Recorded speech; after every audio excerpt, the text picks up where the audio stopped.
Welcome back, World Warriors, to the newest episode of the Street Fighter Retrospective. I think we've all successfully recovered from the fever dream that was Street Fighter the movie, so let's return to where we left off with the official games. Previously, Street Fighter had exploded and ushered in the fighting game revolution of the 90s, only to then close the decade out with one of Capcom's biggest flops, Street Fighter 3. And yes, eventually the developers did manage to turn everything around and made Street Fighter 3 a game that, to this day, many people within the FGC call one of the best fighting games ever. But that didn't translate into sales. The game was a massive financial disappointment, and it, along with several other failed experiments, led to Capcom deciding to shelve all their fighting games. But you all know that Street Fighter's story didn't end there.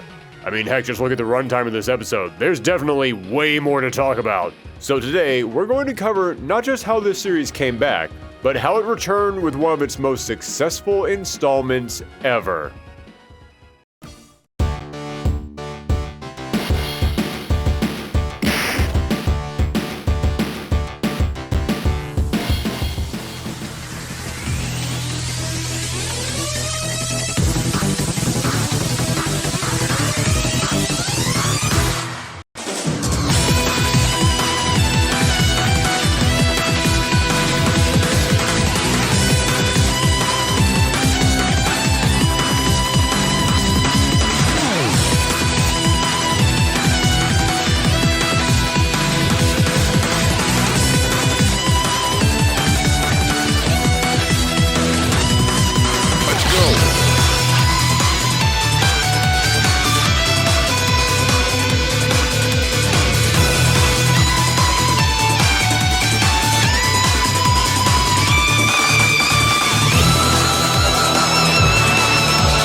So in our Street Fighter 3 episode, we closed things out by saying after that game, Capcom dipped out of the fighting game scene.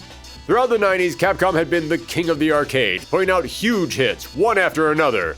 But at the end of the decade, the winds started to change, and when their biggest moneymaker Street Fighter turned from a prince into a toad, they tried to put out a slew of new fighting games in an attempt to start a brand new successful franchise.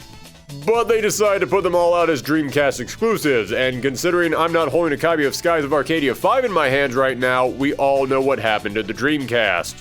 So they decided to give the genre one last shot by shoving a bunch of their fighting game characters together into one big mashup, Capcom Fighting Evolution, and we already did an entire video on that, but for now let's just say, didn't work out.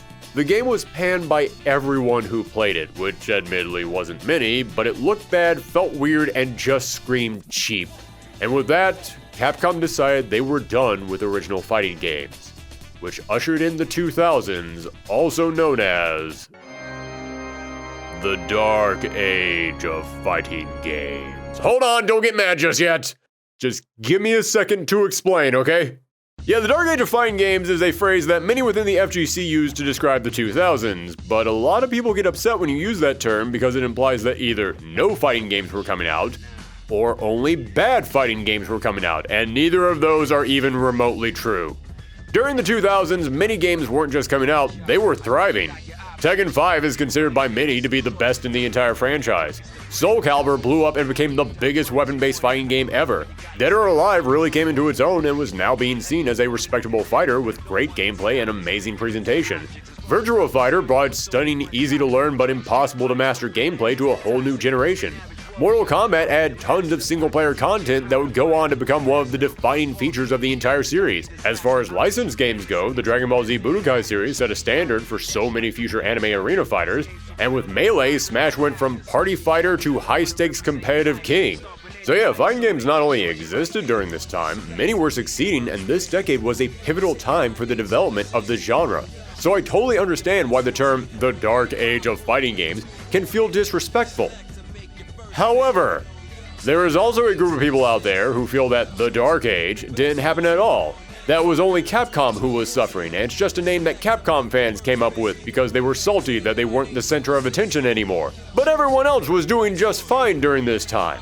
Ah yes, who can forget all those beloved Capcom franchises that disappeared during the 2000s?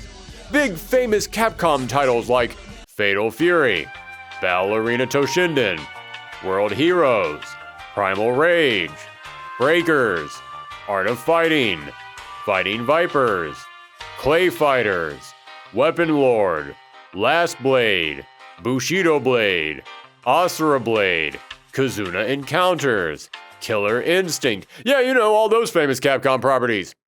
Listen, I'm fully aware it was largely Capcom fans who coined this term, and I get why non-Capcom fans might get upset by this. It feels like people are saying that their franchises didn't matter, only Capcom mattered.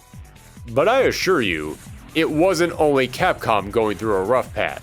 The turn of the century was a very weird time for fighting games, and a lot was changing very quickly for the genre. I could do an entire video on because there's a lot to unpack about this topic. In fact, if you want to see a video on that, let me know in the comments down below. So, I can't cover everything about this period here today, but we do need to set the stage to understand why Street Fighter 4 was so important. So, let's go over some of the bullet points. For starters, the phrase the dark age of fighting games doesn't mean all fighting games were bad, and it doesn't mean only Capcom was bad. Trust me, Capcom fans have a totally different term for that time period.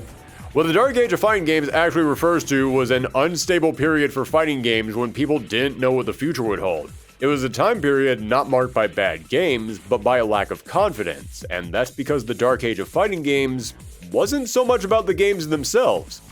It was about the arcades. In the 90s, the arcade was the place to go to play fighting games, with the industry hitting a peak around 1996.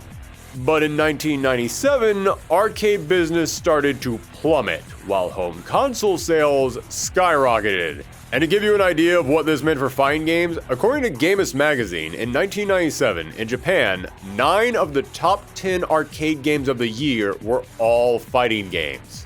How many of the top 10 home console games that year were fighting games? I'll give you a hint, it was 0. So with the number one place for fighting games suddenly collapsing, a lot of studios began to realize, oh, this is not a safe investment anymore.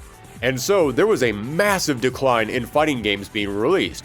I mentioned in part 1 of this retrospective that a lot of people today don't realize how many fighting games were being made back in the 90s. And no offense, but the fact that anytime you bring up the dark age of fighting games, people always respond with, there was no dark age because Tekken and Soul Calibur and Mortal Kombat were all good. Yeah, it kinda proves my point. Oh, the biggest names in the industry were all doing okay? Well, that's all that matters. The 90s for fighting games was like the gold rush. Everyone loaded up their carts and made their way to the arcades because there were quarters in them thar hills. You dip your pan into the river and you would just find a fortune. But then by the 2000s, well, it's not that all the gold was gone, just now 4 or 5 companies were collecting all of it and you were just some jackass standing waist deep in water. But speaking of those big studios, they were being affected by this as well. It wasn't just the little plucky startups, no, even the major studios started tightening their fighting game belts. If you saw our King of Fighters retrospective, then you already know this, but SNK, one of the biggest faces of fighting games, went bankrupt in 2000. And yes, there are multiple reasons for that, but a steep decline in arcades where SNK did the majority of its business was one of them.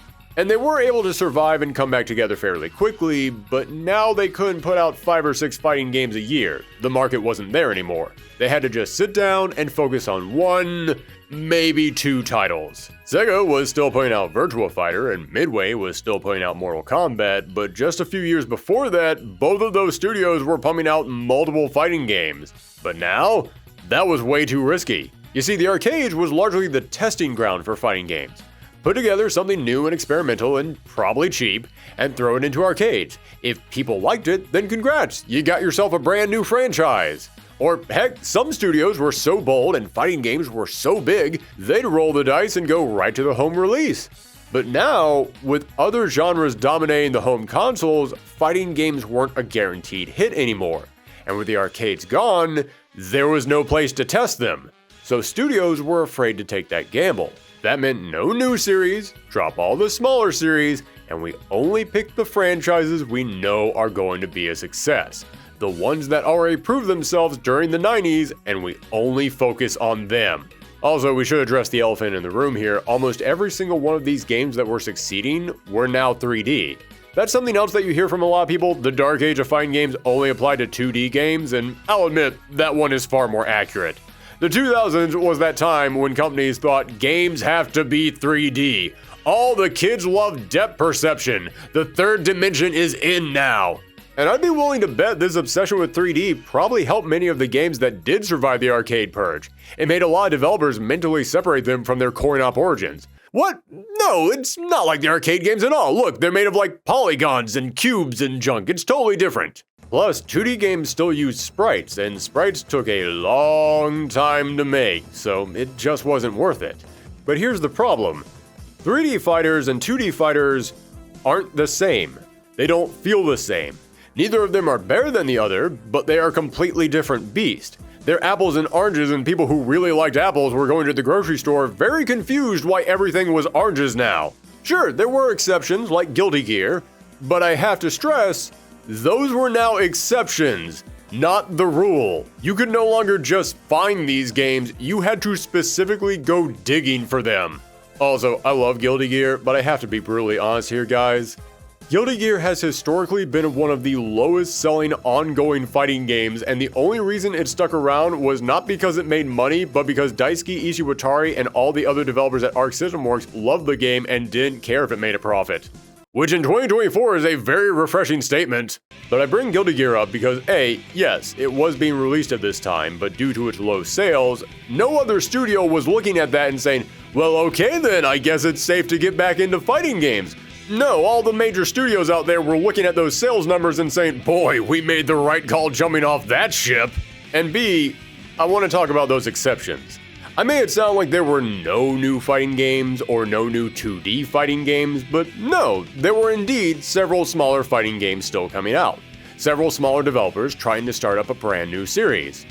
But good luck finding them! Not only were arcades becoming rare, but most fighting games in the 90s and 2000s were being made in Eastern Asia, primarily in Japan.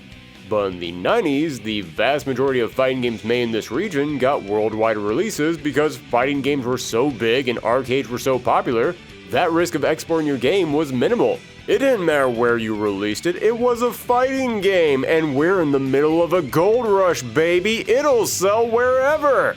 But in the 2000s, with the arcade scene dying, it would be rare for a new title to get released in the West. Not even Capcom. I made it sound like Capcom wasn't making any fighting games during this time, but no, they actually did still put out a handful of fighting games. And none of them left Japan. And why would they?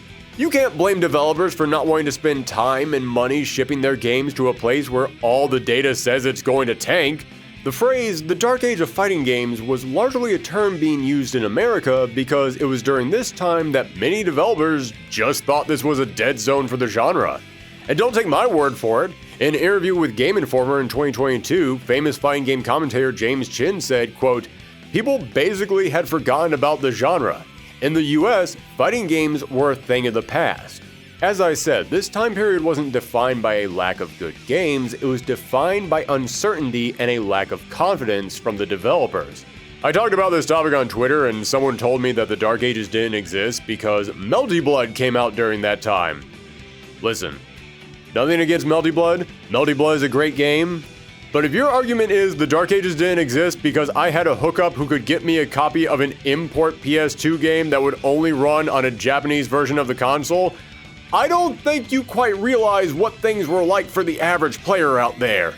And that brings me to the other big point that defined this time period for me. Arcades were where fighting games lived. It's where everyone came together to fight. So with arcades now gone, where were we supposed to play fighting games? I know the obvious answer is just play at home with your friends or go to your locals. But not everybody had friends or family or neighbors who wanted to play fighting games. And as for going to your locals, I got news for you. Back in the early 2000s, most people had no idea what that sentence meant. The internet was not what it is back then, and most people didn't know where and how to look for local matches. I remember after my local arcade shut down, I went to my nearby game store and asked if they had a night where people could play fighting games. They said no. And that was the end of that story. I had no idea where else to look after that, and I think that's how it was for a lot of people. I've talked before on this channel about how there's a divide between the casual fighting game fans and the more die-hard competitive crowd and how they view this genre. And I feel like the 2000s is when that went from a simple difference of experiences to living in completely separate worlds. Because when it comes to the more competitive players, this was a very important time because it's when multiple online resources for finding matches were created, helping to bring people together, and when big tournaments like EVO came into their own. You can say that the basis for what the competitive scene is today was born during this time period, making it a very important chapter in the history of fighting games. But that's what it was like for the competitive crowd. The average player, on the other hand, did not have that experience. As I said, I talked about this on Twitter, and Olaf from the SNK talk show Synchronized responded with something that hit me hard. He said, quote, "Unless you had friends who were FGC, used SRK forums to find things, or were lucky enough to live in SoCal, you were not playing a fighting game against another human being." And yeah, speaking as someone whose arcades all closed during this time, didn't know anyone in high school who played fighting games, and wouldn't know what the SRK forums were for almost a decade later, I feel this quote in my bones. The FGC was making huge strides to come together during this time, but a big chunk of us weren't able to join them. A lot of us went from having active environments with tons of variety to now just playing the arcade ladders of 2 or 3 games over and over again. These days, fighting games are in a brand new golden era. The player bases are soaring, tournaments are breaking records, EVO has an entire day dedicated to itself in Vegas. However, despite all of that, the average person still considers fighting games to be niche. And hey, nothing wrong with that. Nothing wrong with being a niche genre. But it is kind of odd that despite all these successes, it still has that label. And it's largely because of this time period. In the 90s, fighting games were literally everywhere, and yes, I do mean literally. Thanks to arcade cabinets being in malls, grocery stores, restaurants, pharmacies, laundromats, everywhere you looked, there was an arcade machine. And odds are, it was a fighting game. But then the 2000s, that all changed. Fighting games were no longer roaming the wild, instead they were on home consoles, and they weren't something that everyone played, instead they were something that only a specific community played. And despite how many fans there were, despite how many copies these games still sold, many people now looked at them as being in their own separate world. So okay, to recap where we are. The turn of the century for fighting games was a time of transition, and for many developers and players, it was a scary time. Yes, many fighting games made the transition to home consoles just fine. Some of them even flourished there. But so many other series didn't, and the number of new fighting games plummeted because studios, both big and small, didn't have a lot of confidence in the genre without these arcades. The big studios were really only focusing on the 1 or 2 series they knew would sell, and if a studio did create a new 2D fighter, it was highly unlikely that these titles would see a release outside of 1 or 2 countries because it was too big of a risk. And as the arcade scene faded away, many people who relied on that as the place that they went to play these games didn't know what to do in this brand new environment. So that was the landscape that many fans were living in. We could feel how many studios had lost confidence in the genre. We could feel how many franchises were now gone and weren't coming back. And we needed something to change that. We needed something that could bring casual and competitive audiences together. Something that would make developers confident again. Something that could prove 2D fighters would still sell. Something that would make studios excited to jump back into fighting games. And that something was the guy who did the sound design for the Dreamcast Spawn game. Clearly we were in good hands. We now finally come to the story of Street Fighter 4, and before I continue, I'm just going to say I'm using a ton of sources for this information today, so I'm going to list them all in the description down below if you want to read up and learn some more.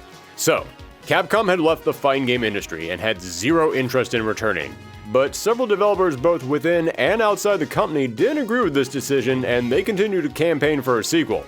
One of the most notable pitches for a new Street Fighter came from Backbone Entertainment in 2006. Referred to as Street Fighter 4 Flashback. It would be a 3D fighting game because Backbone believed that the 2D fighting game genre wasn't popular anymore, and would use simplified inputs referred to as Millennium inputs, where you would do a special by pressing a button and direction. And it would focus on older Ryu who had left society behind, fearing how strong he had become, but was now sought out by Sakura, wanting to know what had happened to him. The game would then include a single-player mode where you would play as Ryu in something of a world-roaming beat-em-up mode as he relives his past, hence the name Flashback. There is so much more I could go into about this failed pitch. Backbone Entertainment put together an entire packet full of all their concepts about it, but I'll just say, I'm kind of glad it's not the version we got. I do believe that Street Fighter should remain a 2D fighting game, and yes, this world-roaming beat-em-up mode does sound kinda cool, but a grungy, older, angry version of a protagonist from a Capcom game in a big world-exploring beat-em-up mode just makes me think of Final Fight Streetwise, and nothing should ever make you think of Final Fight Streetwise. As I said, if you want to know more about this though, check the links down below. But as for the actual game that we did get, we have to turn to Capcom developer Yoshinori Ono, who had previously worked as a sound programmer on the Alpha games and Third Strike, with many people saying he was instrumental in bringing the hip-hop tone to that game. Ono came from a very interesting background. As a kid, he had a knack for programming. In middle school, he would even go to local stores, read books on programming, memorize 3 or 4 pages, then run across the street to a McDonald's and would rewrite everything that he could remember. Pre-camera phone piracy at its finest. But according to an interview he did with Eurogamer in 2012, he said that when he got to high school, he learned that being really good at memorizing programming textbooks wouldn't get you a girlfriend. So instead, he started to learn musical instruments, going from the keyboard to drums to the guitar. So throughout these years, Ono was split between programming and music, and in 1993, while Ono was in college, his professor encouraged him to continue his studies in graduate school. And he was about to do it until he saw an ad for Capcom. They were looking to hire a composer, and he was a massive fan of Final Fight, so his path became clear. He recorded a video of himself playing guitar, submitted it to Capcom, and within days, he had the job. I will now give everyone a moment to be shocked at the fact that it actually used to be that easy to get a job in the video game industry. So Ono got his start at the company arranging the score for Saturday Night Slam Masters, Street Fighter Alpha, and as previously mentioned, Street Fighter 3. However, after the failure of Street Fighter 3 and the outright beating Capcom took from all their Dreamcast releases, they decided to make one final push for a new fighting game. They recently had success with Capcom vs. SNK and Marvel vs. Capcom, so why not Capcom vs. Capcom? Why not make a fighting game crossing over their own franchises? Well, we already did a whole video on that train wreck, check the card popping up right now, but long story short, the game started out as one thing, then became another thing, then the producer dropped out and Ono was assigned to take over, but with a severely reduced budget and less than a year to make it. This was the video game equivalent of being told, congrats, you're the captain of the ship now, as you can see the iceberg approaching. So yes, Capcom Fighting Evolution was a bust, but Ono wasn't done just yet. He spent the next several years campaigning for Capcom to bring back Street Fighter, and it's easy to see why Ono had a love for this series. Also because with their fighting games gone, Ono was forced to work on games like this, and you try being the producer on Chaos Legion and not wanting to immediately work on anything else. Ono spent years trying to get anyone at Capcom to listen to his cries for a new Street Fighter, but the higher-ups weren't interested, especially the head of Capcom's research and development, Keiji Inafune.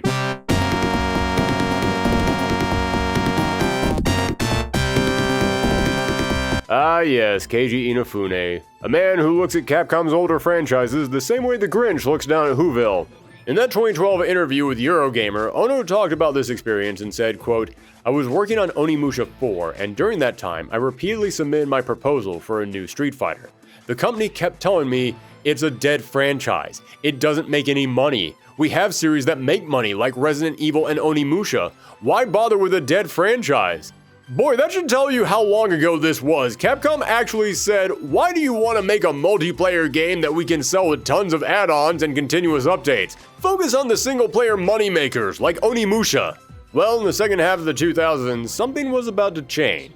We were about to be introduced to something that would reshape the landscape of not just fighting games, but the world itself. On your mark, get set.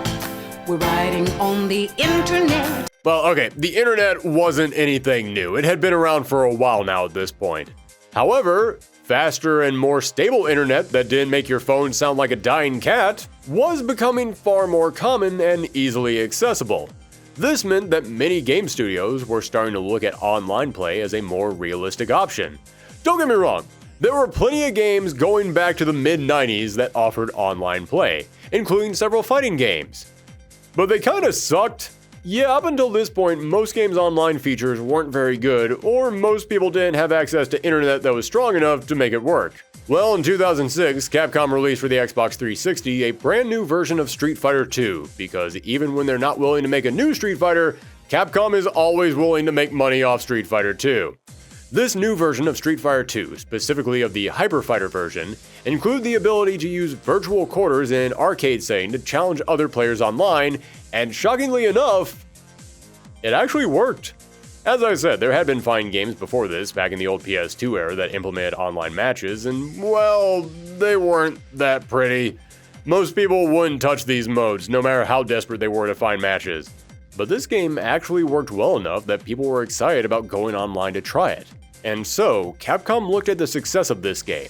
They looked at the increase in online players, and they listened to the people within their own studio pushing for a brand new game, and they still said no. Yeah, remember, this is Capcom we're talking about, the company famous for the Capcom test, where they put out a re-release of an old game, and no matter how well it sells, they still say nobody wants a new one. So fed up with this, Yoshinori Ono started single-handedly going to journalists and telling them to write articles asking, where is the new Street Fighter? Then he went to the people, going to arcades, to stores, going online, and telling fighting game players to write to Capcom and ask for a brand new game. Dude was practically going door to door and asking people if they had heard the good word of Hadouken. But specifically, he was going to American audiences and telling them to ask for a brand new game. Why was that important? Well, for two reasons. First, as I said, a lot of Japanese studios at the time just believed the Western audiences didn't want 2D fighting games. So, if their minds were going to be changed, they had to hear from that specific audience. And two, because remember, Keiji Inafune was the one telling Ono that they shouldn't make a new Street Fighter. But if you know anything about Inafune and his time running Capcom, he made that company live and quite nearly die by one motto: appeal to the West. This is one of the largest reported stories about Inafune, that he kept telling everyone at Capcom that all the money was coming from Western audiences at the time. And unfortunately, Inafune had zero idea what Western audiences wanted. But if Ono could come running into Inafune's office saying, "Sir, we just got word from America. Everyone is asking for a brand new Street Fighter," then he might second guess his decision. And lo and behold, it actually happened. This new push from fans and journalists, combined with the success of the Xbox Street Fighter 2 release, was enough to make Keiji Inafune's heart grow 3 times its size, and he approved the project. But that doesn't mean the rest of the game's development would be easy. Ono said that he was only given a small budget for a prototype of the game, and as he worked on it, his higher-ups continued to tell him that this was a waste of time. He told Eurogamer, quote, "Until the day of release, Street Fighter 4 was an unwanted child. Everyone in the company kept telling me, 'Ono-san, seriously, why are you persisting with this? You are using so much money, budget, and resources. Why don't you use it on something else, something that will make money?' No one had the intention of selling it, so I had virtually no help from other departments. They were all reluctant right up to the day of release." Listen, as we get further into this retrospective, I'll go ahead and warn you. Ono has come to be a bit of a controversial figure within the Street Fighter community, and there's definitely justification for that, and we'll get into that much later.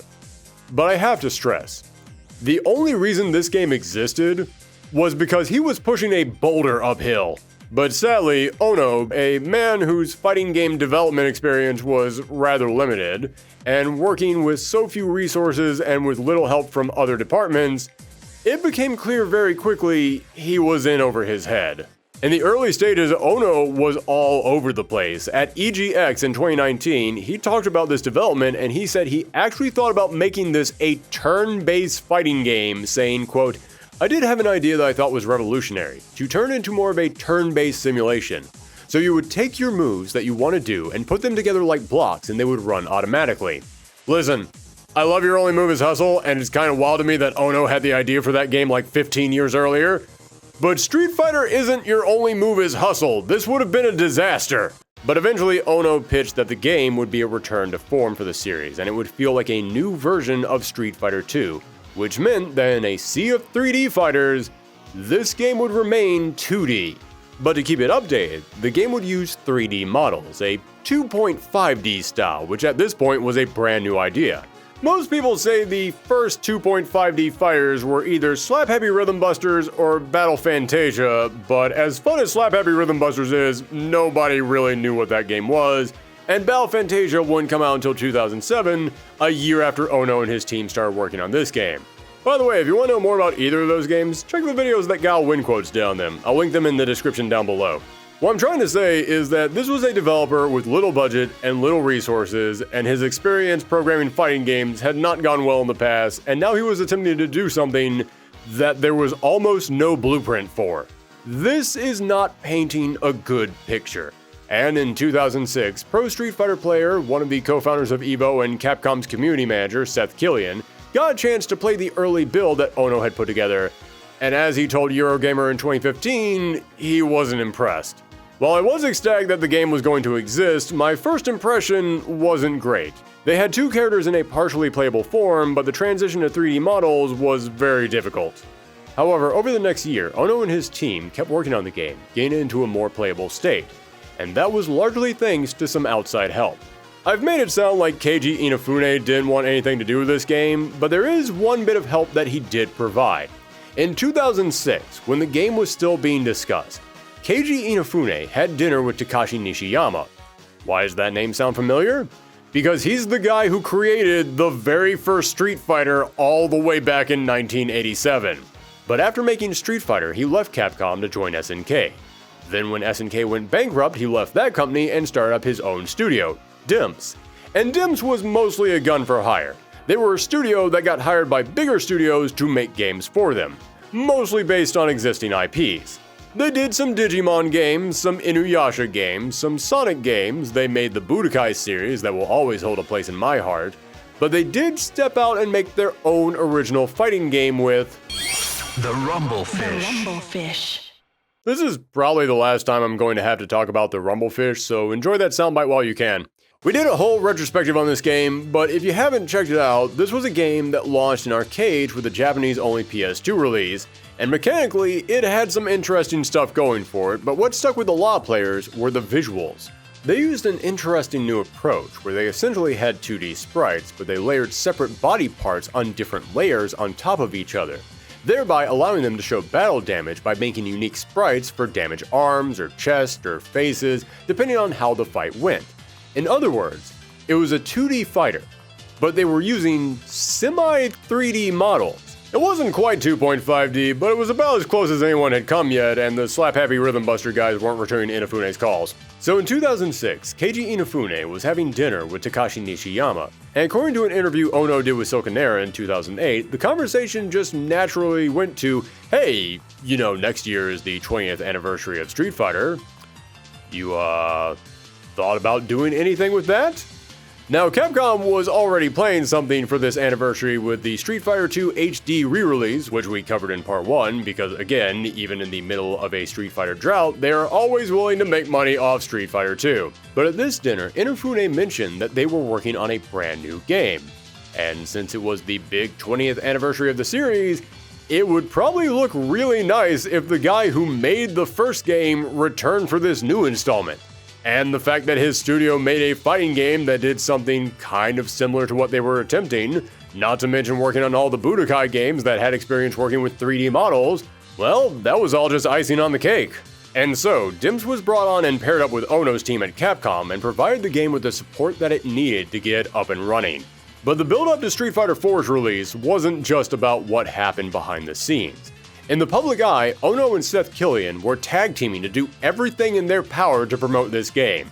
Whenever a fighting game does well or whenever it bombs, you'll always see tons of discussion about how it happened, what made the game a success, what made it flop, and people will always talk about the gameplay, the graphics, the appeal of the series, but you rarely ever hear people bring up promotions. And I got news for you. That is way more relevant than you might think. How much people talk about the game is arguably the biggest factor in whether or not it will sell. And Ono and Killian realized this. If this game was going to sell, then they had to make sure everyone knew Street Fighter is back.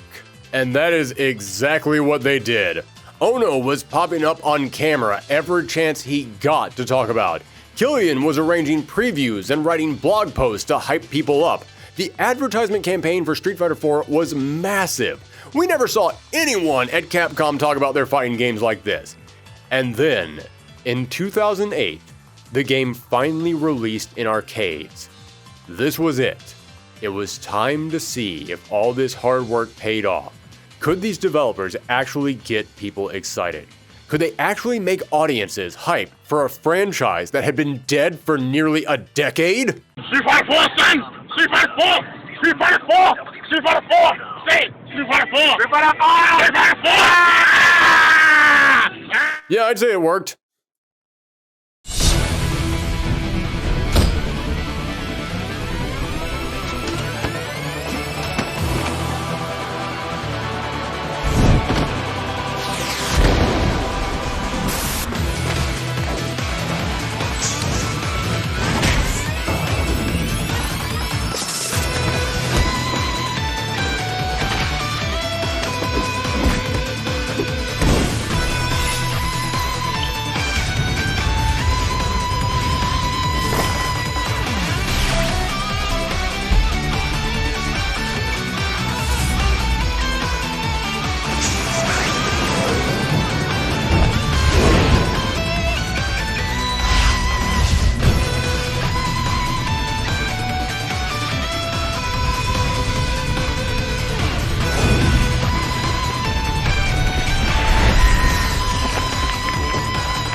Street Fighter 4 didn't land in arcades, it exploded into them.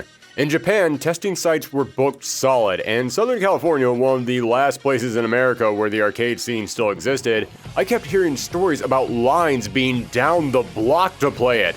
I hadn't seen lines for an arcade game that extended that long since Street Fighter 2 was new.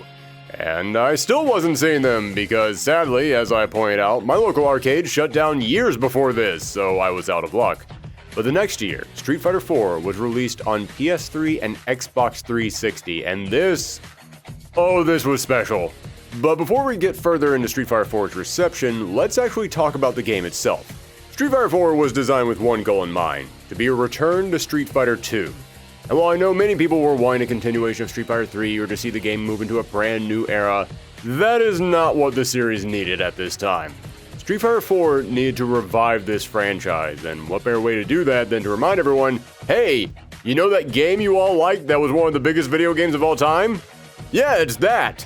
In fact, I'm not exaggerating, Ono told Silconera pretty much those exact words. Quote, I want to be very clear here. Street Fighter 4 is less of a sequel to 3 and more a way of kicking the car into reverse and picking up the people we may have left behind from 2 to 3. For the people who didn't make the move to 3, we want to bring them back to the table and show them how fun Street Fighter is and get them to play 4. And audiences were on board with this. According to GameSpot, when Ono announced at a Comic-Con panel in 2008 that this new game would be less a sequel to Street Fighter 3 and more a descendant of Street Fighter 2, it was met with applause. The audiences had spoken. Again, nothing against Street Fighter 3, we already sang that game's praises, but audiences didn't just want Street Fighter. After all this time, they wanted the Street Fighter they remembered. Finally! That's what we've been waiting for! Yay!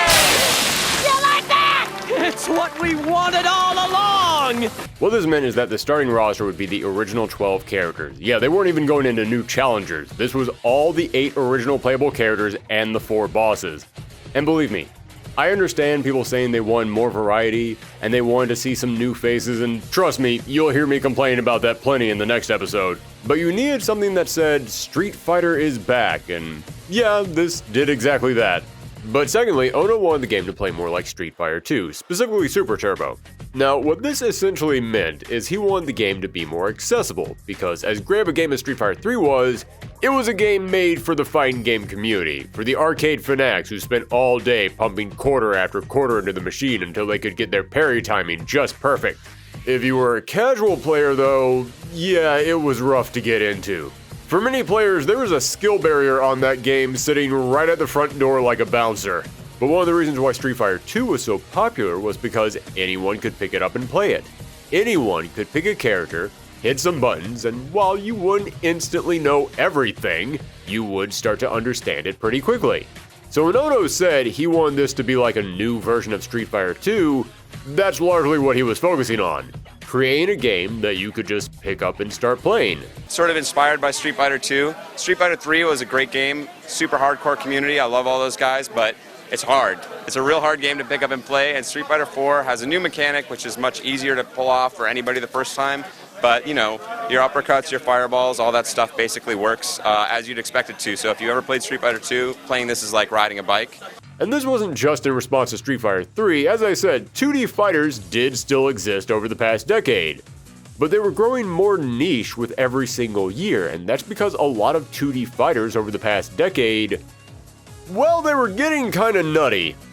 Yeah, the skill level of 2D fighters in general over the 2000s was insane. They had crazy tech, and you needed to know that crazy tech to play them.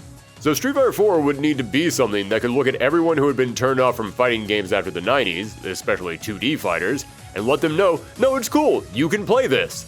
So you now had a game filled with all the characters that players remembered, and it was selling itself on the premise that this was going to feel like old Street Fighter 2. And those two merged to be a huge selling point for the game. I know it's not always healthy to try and sell a game on nostalgia, but I have to repeat myself, Street Fighter was dead. The audience for 2D fighting games in half the world was dead. If there was ever a time to break the glass on the emergency nostalgia crate, it was now. But that didn't mean this game was just the greatest hits. No, there were tons of new faces and brand new mechanics. Sticking with the gameplay, there was a handful of really interesting new elements. For starters, you still had your super meter that you could build up to use a super move, but you could also use portions of that meter to do an EX move, giving the game more variety than Street Fighter 2 and bringing in some elements from Street Fighter 3. However, you now had a second meter, the Ultra Combo meter. This bar would fill up as you took damage, and once you had lost about half your life, you would now have access to an incredibly damaging Ultra Combo. These were big, often cinematic supers that largely acted as a comeback mechanic, or as a way to finish the game off in style. And personally, I love the Ultra Combos. For starters, adding a comeback mechanic does help new players feel like they still have a chance even if they're getting beat by a more experienced fighter. So it helps to encourage that audience to stay with the game. And just speaking purely from a mechanical standpoint, I love that the Ultra Combos were a separate bar from your super meter. Because since your super meter is used for both your supers and your EX moves, it always felt like using an EX move in order to do the most optimal combo came with a downside because now you couldn't throw out your super move. But now you could load up on EX moves while still being able to top it all off with a big explosive finisher, and they looked amazing. These moves were fully cinematic attacks with moving camera angles and big over-the-top effects, and most audiences had never seen anything like this before. I remember seeing these moves for the first time and just thinking, oh my god, this is exactly what I was picturing in my head when I was a kid seeing these supers in alpha. We now have moves that look as crazy as I always imagined them to be. And the characters are so expressive. I love when you activate your move and you see the camera just zoom in and you get that quick glimpse of the opponent freaking out. Mwah! Perfect. Just the right extra touch to let you know that you did something cool. It was at this moment that he knew. He f***ed up.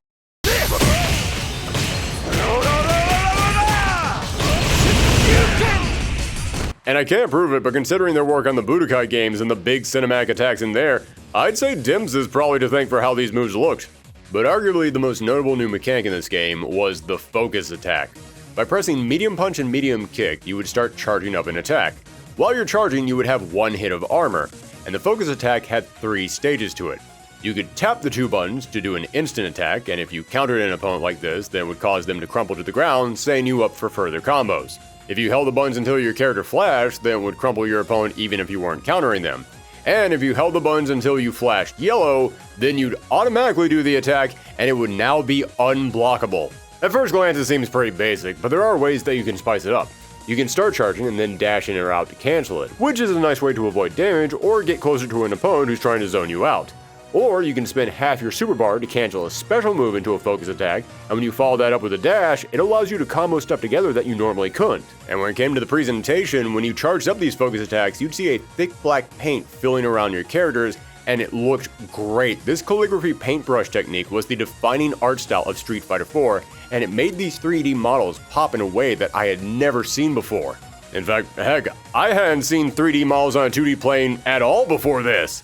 I know I've already talked about, but I have to stress, 2.5D fighting games were still a very new concept. Most people had never seen it up until now. And I remember thinking in the 2000s about how much I would love to see a new Street Fighter, but I had no idea how they would do it. Would it still be 2D? Nobody was doing 2D anymore, but would it work as a 3D game? I don't know if I want a 3D Street Fighter. In fact, I'm almost positive I don't. So I remember wondering, how could you even do a new Street Fighter? So when I first saw 3D models on a 2D plane, it felt like I had spent all day just staring at a broken lamp wondering why it won't turn on, and then somebody finally walked up and plugged it in. Like, it was so obvious, it was right there in front of my face the entire time, but I just couldn't see it. And I love these new character designs by Daigo Aquino. Sure, they are kinda lumpy, but Street Fighter characters were always walking slabs of muscle. This fit. It felt like actually seeing all those old 2D sprites now plucked up and faithfully converted into 3D. And it wasn't just the in-game graphics that saw a boost. I remember turning this game on for the very first time, jumping into arcade mode, and I couldn't believe what I was seeing. Is that a fully animated and voiced intro? Again, by today's standards, that's not really saying much, but we didn't get this level of presentation in 2D fighters back then. And in a callback to the Alpha games, we got special rival fights right before the final boss, and sure, they are stretching the definition of rival pretty thin with some of them. I mean, a lot of these fights are just, hey you, I don't like the way you're looking at me. Let's fight. So yeah, admittedly, they're kinda stupid. But still, they were special unique fights that were fully voiced, with unique lines during the middle of the battle to really hype them up. Hearing Sagat shout out, as the camera zooms in on him doing his super was something straight out of an anime. It was a huge leap in presentation. And the music in the game was largely composed of brand new renditions of the classic Street Fighter themes, and again, maybe it's just nostalgia talking, but I love these tracks. They were high energy and got me pumped whenever they came on. And there were plenty of brand new tracks, and so many of these songs stuck with me for years. The Volcanic Rim theme is a contender for the most hyped song in any fighting game. You want to get some work done or push yourself at the gym? Put this track on.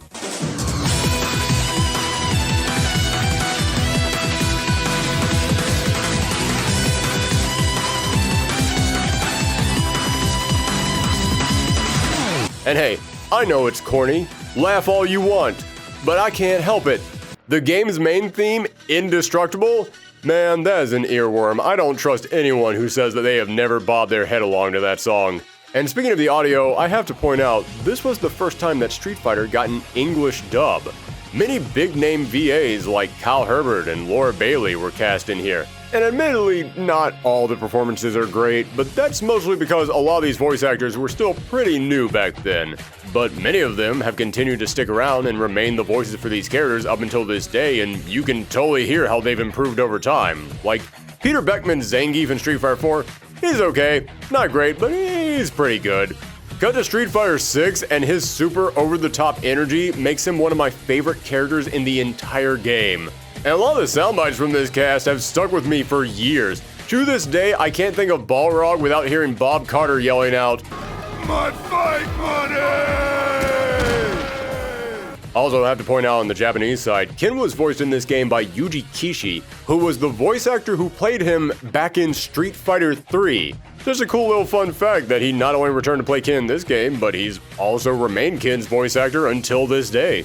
Now, as we said, the roster of this game saw all 12 of the original characters returning, but there were 4 new additions, at least in the initial arcade release. And these new additions are... they're okay. I'll admit, at the time I was excited for them simply because after a decade, oh my god, we finally had new Street Fighter characters! But even back then I realized they were kinda hot and cold. Arguably the biggest new character introduced was Crimson Viper. She's your classic mysterious super spy who you're never sure what side she's on. At one moment she's working for the villain, then she's with the CIA, then who knows. But to contrast her cold-blooded, all-business attitude, she also had a young daughter who she cares for greatly, making her a character with many faces. Although the thing I'll always remember her for was this was a series where all the characters were using chi and spiritual powers, but Sea Viper got her powers from a super suit, making her one of the only characters in the series to be powered by technology rather than some kind of a physical or spiritual ability. Now, Sea Viper was designed by Capcom to try and appeal to an American audience, because remember, this was the Keiji Inafune period of Capcom. If you couldn't appeal to the West, your game wasn't getting made. But she wasn't the only character created with an American audience in mind, although this next one didn't land quite as hard. You fought the rest, now try the best! This was Rufus. He's a biker who roams around the country on his hog with his best girl, Candy. He taught himself his own wacky, over-the-top form of kung fu, and he's obsessed with proving he's the strongest fighter in America, so when he sees that Ken Masters has been crowned the American champ, he wants to beat him and prove he's the strongest. Problem is, Rufus is an idiot. He thinks everyone he sees is Ken Masters, and he also talks non-stop. Although, I will admit, sometimes seeing his win quotes trail off until it goes off screen does get a few chuckles out of me. Rufus... okay, he's got his fans. I have met Rufus fans, so I don't want to talk too much smack. But yeah, he tends to be one of the most disliked Street Fighter characters. There's a few reasons for this. One is his design. He's got this horrible long top knot that looks like they were just throwing together whatever they could find, and a mustache that's supposed to be one of those long biker walrus mustaches, but instead it just looks like mustard is trailing down his nose. And he's an overweight character, which there's nothing wrong with that, except that when you play the game, it becomes clear real quickly he's overweight because they wanted to make a lot of jokes about fat people. And that just comes off as so immature and cringy. And to make matters worse, shortly after this game came out, Tekken 6 would release with their brand new character Bob, who is the shining example of how to do an overweight character correctly, just making Rufus look so much worse by comparison. And you can't talk about Rufus's design without bringing up his original sketch, this. Yeah, originally Rufus started life as a character named King Cobra, but one of the game's artists, Takashi Kamiya, decided that they should change him into the character that we see today.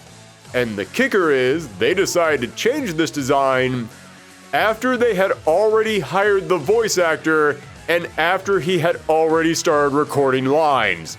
Can you imagine going into work, recording a bunch of lines for your character? Then you come back the next day and they say, hey, just a heads up, we decided to make a few changes to your character, and then they hand you this? If you want more on this story, check out the video that we did on Cut and Change Street Fighter characters, which is popping up right now. But another reason why people are so down on Rufus is that, well, listen, Street Fighter is goofy. It's always been goofy. Street Fighter 2 had a green ape man with electric powers from eating eels, a stretchy guy who just said yoga, and an evil dictator whose right-hand man was Mike Tyson. And don't even get me started on Dan Hibiki. This series has always had a level of goofiness to it. But starting with Street Fighter 4, it felt like that goofy knob was being slowly cranked further and further, and Rufus was one of those characters that made people say, okay, yeah, this might be a little bit too much. I mentioned earlier that Ono was a bit of a controversial figure in the Street Fighter fanbase, and part of that was the, for lack of a better term, goofification of Street Fighter that was happening under his watch. Although I should say, a lot of what I have heard implies that these decisions were coming from other people on the staff, so I don't think it's fair to put all the blame on Ono himself, but if you know Ono's sense of humor, it definitely feels like he was okay with the series moving in this direction. Next new character coming from Mexico, it's El Fuerte. He's a luchador who dreams of becoming a world-famous chef, so he travels the globe looking for new recipes. Problem is, he is terrible at it. His big running gag is that everyone gets sick off of his cooking.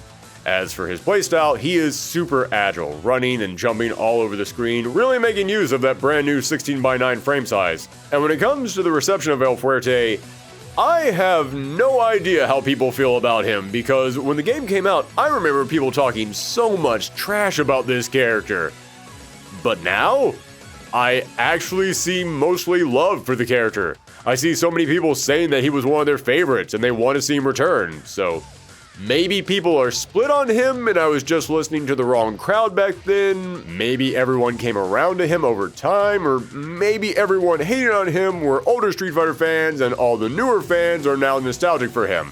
I have no idea what the deal is with this character, but it seems like people mostly like him now. Let me know your thoughts down below. And the final character was meant to be the brand new face of the series, the character who the plot revolved around, Abel. He's a French judo fighter who suffers from amnesia, but he knows he has some kind of a connection to Shadowloo, and more importantly, to the new big villain group, SIN. But before we delve into what SIN is, let's talk about Abel. I don't really have much to say about Abel. Abel is a very okay character. He is right down the middle. Nobody hates him, but he doesn't really have any fans. He's the oatmeal of grapplers. So, out of the 4 new characters, you got one people liked, one people didn't, one they were split on, and one who was just kind of there. Yeah, it's not the game's strongest cast of new fighters, but as I said, the big appeal of this game was that it was going to bring back all the Street Fighter 2 characters, and that's what most people were talking about. Speaking of those older characters, let's run down the plot of this game and see what everyone has been up to. I said this game was meant to be a successor to Street Fighter 2, and that's not just because of the characters and the playstyle. No, this game is meant to actually take place after Street Fighter 2, but before Street Fighter 3. Yeah, they were so scared off from the failure of 3, they weren't going anywhere near it. And I didn't know that when I started playing the game, and I remember when I got Ken's arcade ending, and we saw his wife was pregnant with Mel, and I thought, wait, didn't Mel already exist? I distinctly remember him at the end of Street Fighter 3 ensuring that he would be an only child. What happened? So yes, this game is meant to take place roughly a year or 2 after the events of Street Fighter 2. Although, in many ways, it feels more like a follow-up to the Alpha games. You remember how in Street Fighter Alpha 3, M. Bison was attempting to build a giant battery that would steal the power of the strongest fighters in the world, specifically Ryu, since M. Bison won the Satsui no Hado? But then, Bison was destroyed, but somehow he managed to return like nothing happened in Street Fighter 2. But then he was killed off by Akuma. Well, guess what? Somehow M. Bison has returned. He is back again, but he's not the big boss this time. Well, sort of. After the events of the previous games, a group split off from Shadowloo and they've taken M. Bison's giant power battery with them. This new group, called SIN, which yes, they do always spell out the letters rather than just saying Sin, has started up a new world tournament in an attempt to get the greatest warriors of the world to come together to steal their powers, especially Ryu, so that way they can get their hands on the Satsui no Hado. Yes, you heard correct, it's like 90% the exact same plot of Alpha 3. However, Bison isn't running SIN. No, instead, it's Bison's robot clone body, Seth. Yes, we finally got an in-game explanation to why Bison keeps returning. We had gotten hints of a reincarnation technique, but most of the explanations for this all happen outside of the games themselves. But now, they've finally explained that Shadowloo had been making clones that Bison could keep reviving himself into, and Seth was meant to be a super strong robotic body for him that would give Bison the ability to mimic the power of other fighters.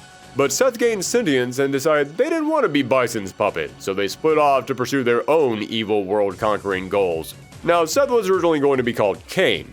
This is because our new hero Abel was on a mission to discover his past, and the big reveal was going to be that he was actually an early prototype for Cain who had lost his memories.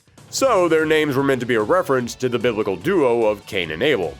But they decided to change Kane's name to Seth as a tribute to Seth Killian, as a thanks for how much he kept promoting the game, and for all the input he gave them to help this game when it was in development. So, the story revolves around our heroes making their way to this tournament to challenge Seth, as Seth keeps stealing their techniques. There are a few twists and turns along the way. For example, Gal meets Abel, and the two of them learn they have a connection, as Abel's life was saved years ago by Gal's old CO Charlie. But aside from that, this is the most Street Fighter plot of all time.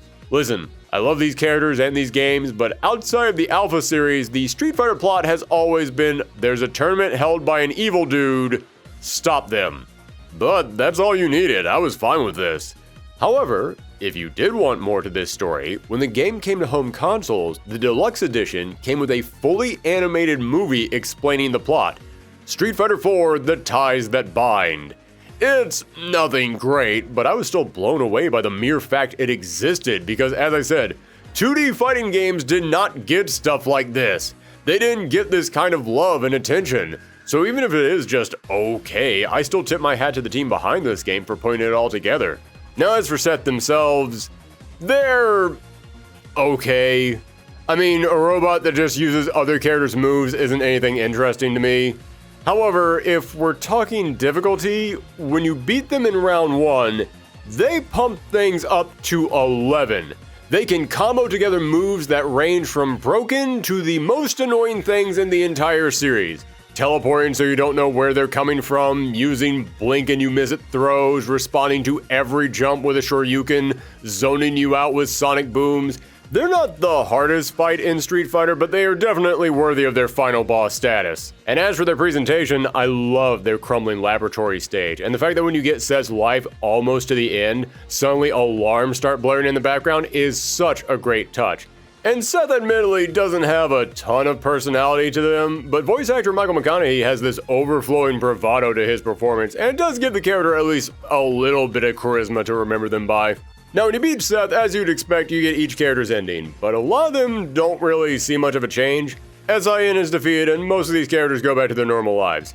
In fact, many of them don't even really get much of a resolution. Many of them just beat Seth, and then the credits start rolling. Bison, this will not go the way you planned.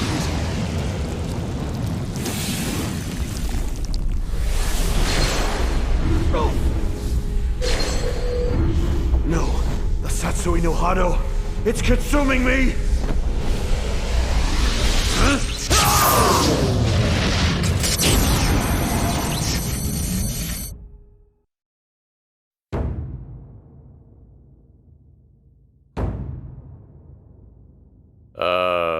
Ryu, you want to explain what the hell any of that meant?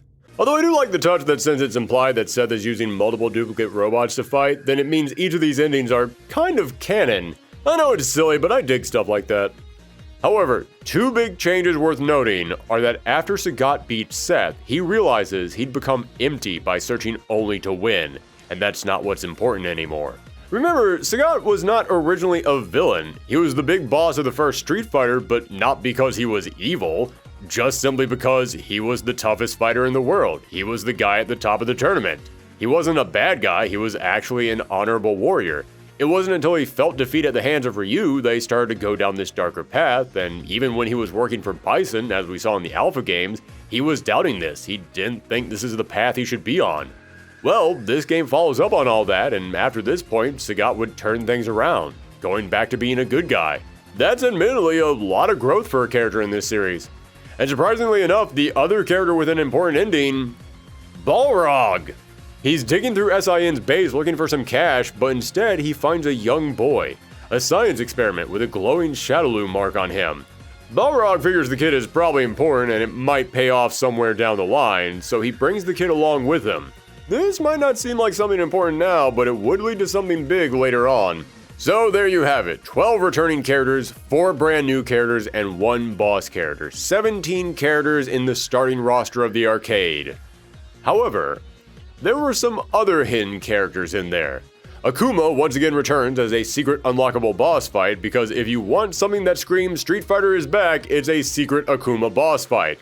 But that wasn't all. Because as the hype for this game grew, as everyone was lining up to pump money into these machines, an old rumor started to rear its ugly head once again.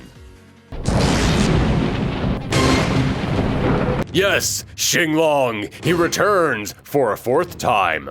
On April 1st, 2008, Capcom's development blog posted that Xinglong would be unlockable in Street Fighter 4, and they even had a silhouette to prove it this time. However, they said that the way to unlock him was to beat the entire arcade mode with Ryu without taking a single hit, and then you would have to finish off the final boss with a Shoryuken. And nobody bought it this time. Yeah, everyone had been led around by the Xinglong joke for way too long, and at this point, they were just done with it. And this joke was just too obvious this time. Nobody actually believed that Xinglong was going to be in this game. No illusion is safe when bathed in the pure light of the moon. Now is the time to test your strength. Wait. What the fuck? Yes, after all these years, after all these rumors, Xinglong was still not in the game. But we did get a brand new secret character inspired by Xinglong. Remember, the original rumor about Xinglong was that he was Ryu and Ken's master. But if you read the mangas, then you know their master was actually named Gouken. In fact, he even made a brief appearance in Akuma's Street Fighter Alpha ending. So if Xinglong wasn't a real character, then yeah, let's just throw Gouken in here. It was revealed that after Akuma thought he'd killed him, Gouken actually used an ancient meditation technique to go into a coma, where he spent the next several years slowly recovering until he was able to wake back up. Which raises the question, if Ryu found him dead in the dojo, does that mean Ryu just left the dojo with Gouken laying there like that? Or did Ryu bury Gouken, and then when he woke up years later, he had to Kill Bill his way out of the dirt? Who knows? The point is, after all this time, the Xinglong rumor kind of, sort of came true. At least it got as close to coming true as we were ever going to get. This was an amazing secret to include for anyone who had been a Street Fighter fan all this time and remembered those insane rumors and arguments on the playground all those years ago. It was one of those inclusions that you looked at and you thought, yeah, some big Street Fighter fans made this game. Heck, they even gave him the one-handed Hadouken, which was part of the original EGM April Fool's article 16 years ago. So that means that there was a total of 19 characters in the arcade release, but when the game came to home consoles, they expanded it even further, adding Cammy, Fei Long, Gin, Rose, Sakura, and Dan Hibiki. This was a great selection of classic characters to return, and it brought the roster up to 25 fighters, which at the time was massive. Most games were still lucky to get over a dozen fighters back then, and this one had 25? That was huge! And for this home release, Capcom even put out a series of animated shorts called Street Fighter Aftermath, showing what happened after the events of Street Fighter 2. Now, there is a bit of a controversy with these shorts since they rewrite the ending of Street Fighter 2 to say that rather than being killed off by Akuma, Bison was instead beat by a team of Ryu, Ken, Gao, Chun-Li, and Cammy. But honestly, that's a way better ending, so I'm cool with that. The people who all have a reason to fight Bison teaming up to take him down is far better storytelling than random demon man we've never seen appears out of nowhere to beat the big villain by himself. And if you've never seen these shorts, I highly recommend hunting them down. They're shockingly deep for Street Fighter. Seeing Sea Viper interviewing residents of the town Shaolu was built in paints a very different picture of that organization. Ryu has an amazing fight sequence with Akuma that shows him flashing back to his childhood. And Sakura gets a pretty heavy episode talking about how she gets depressed with how often she screws up and how everyone in her life is moving on past her, and she has to stop and think about what fighting really means to her. Don't get me wrong, I enjoyed the lighter tone that Street Fighter has, but this was a very refreshing look at these characters. And when it comes to the new character endings, again, not a lot is really important here. Sakura is still hanging out with Dan and Blanca, Cammy is still searching for information on her past, but there was one very important development. You remember how I said in our Alpha episode that Bison couldn't die because he put a part of his soul in Rose? So as long as that existed in her, his spirit could never be destroyed. So if his body died, then his spirit would come back and Shaolu would just put it in a brand new body. Well, in Rose's ending, Bison takes that part of his soul back. Why would you do that, Bison? That's literally the only reason you've managed to survive death twice. I mean, you could argue that by uniting his soul, he made himself stronger and he's so obsessed with power that it made him arrogant.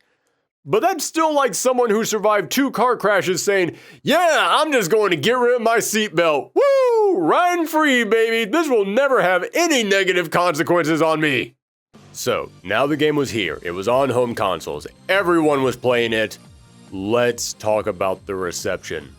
When it came to the actual gameplay, most casual players were really enjoying it. Moves like the focus attack and the ultra combos were very easy to learn and work into your gameplay without understanding any of the more advanced strategies. But if you did want to learn more advanced stuff, there were training modes that could teach you some simple B&B combos that players found easy enough but still rewarding. At least the early combo trials. Once you get to the higher trials, well, that leads me to my next point. Casual players were enjoying this game, but when it came to the dedicated professional players, opinions were very different. Now, I remember when Street Fighter 4 came out, I spent years hearing people say that this game simplified things too much. I heard them calling it baby Street Fighter, and that's largely because the game was more defensive after the more aggressive Street Fighter 3. The speed was slower, backdashes were really good, certain inputs were far simpler, plus you had Ono out there flat out saying, "Yeah, we're not going to be like Third Strike." In an interview with CoinOp TV, Ono said, 3 was an awesome game, and we loved it. But what happened is the audience for it was very narrow. We tuned it for the hardcore players. It was a great game if you knew what you were doing, but it could be really intimidating and daunting for a beginner. So what we needed to do was to go back to where it started, kind of rewind a little bit, make the game easy enough for people to enter into. And Third Strike fans took that personally. Don't get me wrong, lots of Third Strike fans were loving Street Fighter 4, but when the guy who was making the game kept reminding people over and over again, we're specifically trying not to be that game because that game was too hard, so we're going to pull things back, it did start some fans off on a bad foot. However, as someone who spent years being told the game was too simplified, imagine my surprise when I started listening to the actual more high-level players, and I found that most of them were saying the exact opposite about the game. So many high-level players say the game isn't too easy, it's too complicated. I've heard this game called the most technical Street Fighter ever. This comes from a few reasons. One is the reliance on one-frame links, something that had been in Capcom games before this, but it was so much more dominant in this game. One-frame links are where you need a frame-perfect input to connect your combos. That means that in order to link one move to another, you need to have a 1/60th of a second reaction time. Now, you could use a method known as priority linking, often just shortened to plinking, that involved hitting 2 buttons to increase the input timing, but even with that method, people still hated the one-frame links. And plinking didn't make things much better. I mean, yes, it did increase the time from 1 to 2 frames, but A, that's not a massive increase, and B, I looked around on some old forums from about 15 years ago, and I saw so many people saying they could only do plinking on fancy arcade sticks, so they were basically accusing Capcom of locking this mechanic behind a $100 controller. That argument isn't necessarily true, but it's definitely the way that a lot of people felt. But beyond the one-frame links, this game also relied heavily on option select. It's kind of complicated to get into, but the super simple explanation is, option select is a technique in a fighting game, where if you press an input that could lead to 2 different outcomes, the game will then basically decide which one to do based upon what the situation calls for. For example, if you press crouch and the 2 light buttons, which would normally do the throw animation, because you're crouching, it will lead to a kick.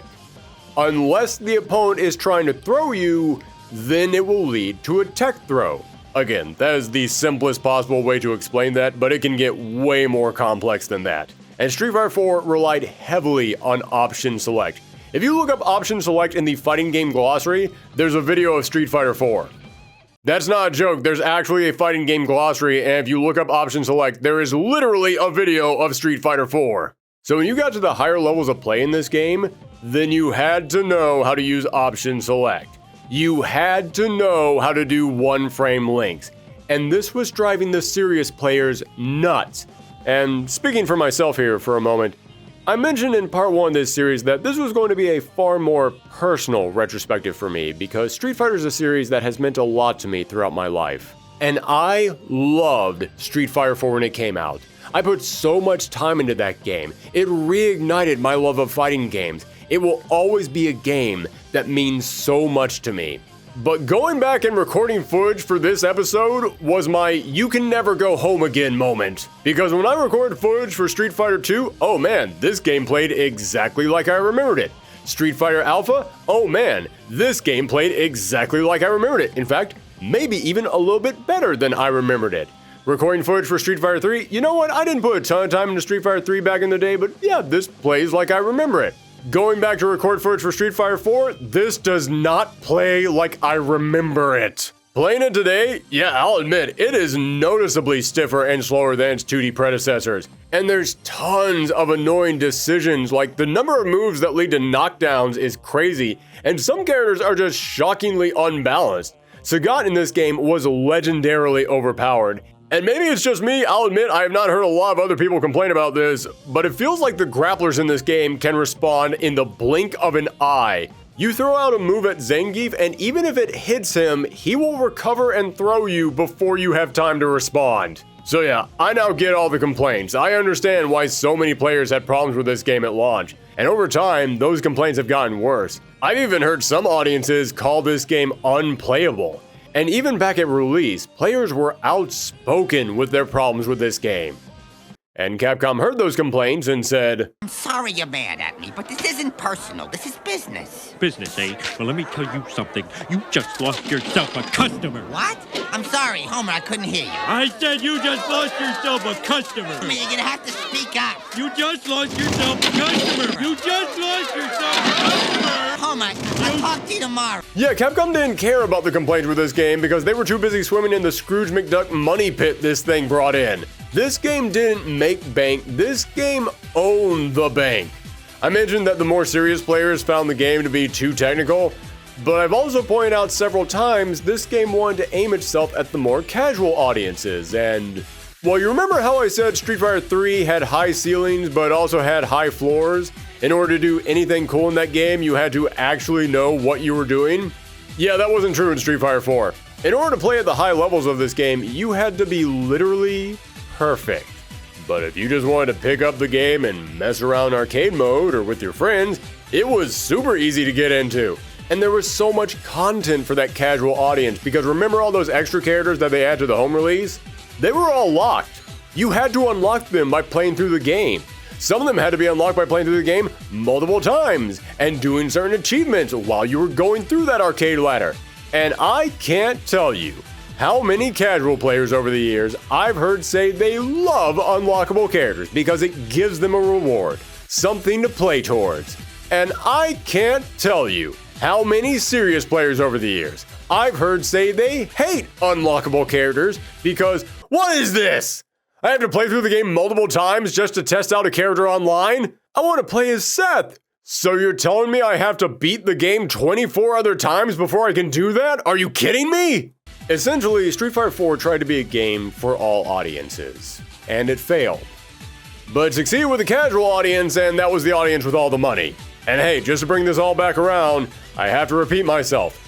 I understand the complaints that the serious crowd has with this game today, but back then, I didn't care about any of that. I was the exact audience this game was aimed at, and I loved it. I don't think any single fighting game had brought in more new fighting game fans since Tekken 3 a decade earlier. This game shipped 2.5 million copies in the first month. Now, to clarify, I said shipped, not sold. Because yes, believe it or not, once upon a time, video game stores would actually order extra copies of a brand new popular game, and not just what people pre-ordered. You could actually go into a GameStop back then and say, I'll take one copy of the new popular game, and they would actually have it. So it's impossible to know how many copies this game actually sold, plus this is only talking about the shipped copies. It's not even taking into consideration the digital sales, which in 2009 were making up about a fifth of the market. But it is safe to say that in 1 month, this game easily sold over 2 million copies. Now, normally I would compare these sales to the previous game's numbers, but we all know Street Fighter 3 sold horribly. I did an entire video on it. So instead, let's compare it to the big fighting game champs of the past decade. Soul Calibur was considered one of the most influential and best-selling fighting games of the 2000s, and 2 years before this, Soul Calibur 3 sold 1.5 million copies. Heck, even Soul Calibur 2, which launched on multiple systems with console-exclusive characters on each of them encouraging you to buy multiple copies, only got 4 million in its entire life. And Street Fighter 4 did half that in a month. Mortal Kombat Deadly Alliance saw a huge bump in sales for the franchise and was so successful it ushered in a massive shift for this entire series. And according to a Midway press release, it took that game roughly 8 months to sell 2 million copies. So here was Street Fighter 4 doing better numbers than that in 1 month. The only recent game that might have done better than this was Tekken 5, which by 2009 had sold 6 million copies on the PS2. But again, that's the game's sales over the course of 4 years. Nobody knows how much it sold right out of the gate, but most games around this time sold about 50 to 60% of their lifetime sales in the first year. So if this assumption is true, then it means Tekken 5 sold around 3 million copies in its first year, which is basically what Street Fighter 4 was on track to perform, if not to surpass. Meaning that a 2D fighting game, a genre most of the world thought was dead, from a franchise no one had thought of in a decade, was now matching the best-selling fighting game of the previous generation. But what those sales numbers don't tell you is how many of those customers turned into brand new fighting game fans. There was a flood of new players during the FGC, getting interested in the genre and wanting to check out other games, especially 2D games. Heck, I even saw this myself. I mentioned earlier that during the 2000s, none of my local stores held fighting game nights or tournaments. After Street Fighter 4 came out, almost every single one of them now had at least one dedicated fighting game night. I think that might be one of the reasons why I have such an attachment to this game. At the time, I was still living in this rinky-dink little country town, and this game brought a fighting game scene to my community that just didn't exist. Heck, this was the first fighting game where I actually started competing in tournaments. I got my ass kicked in all of them, but who cares? I could now actually do that because even in my corner of nowhere, stores wanted to appeal to fighting game players.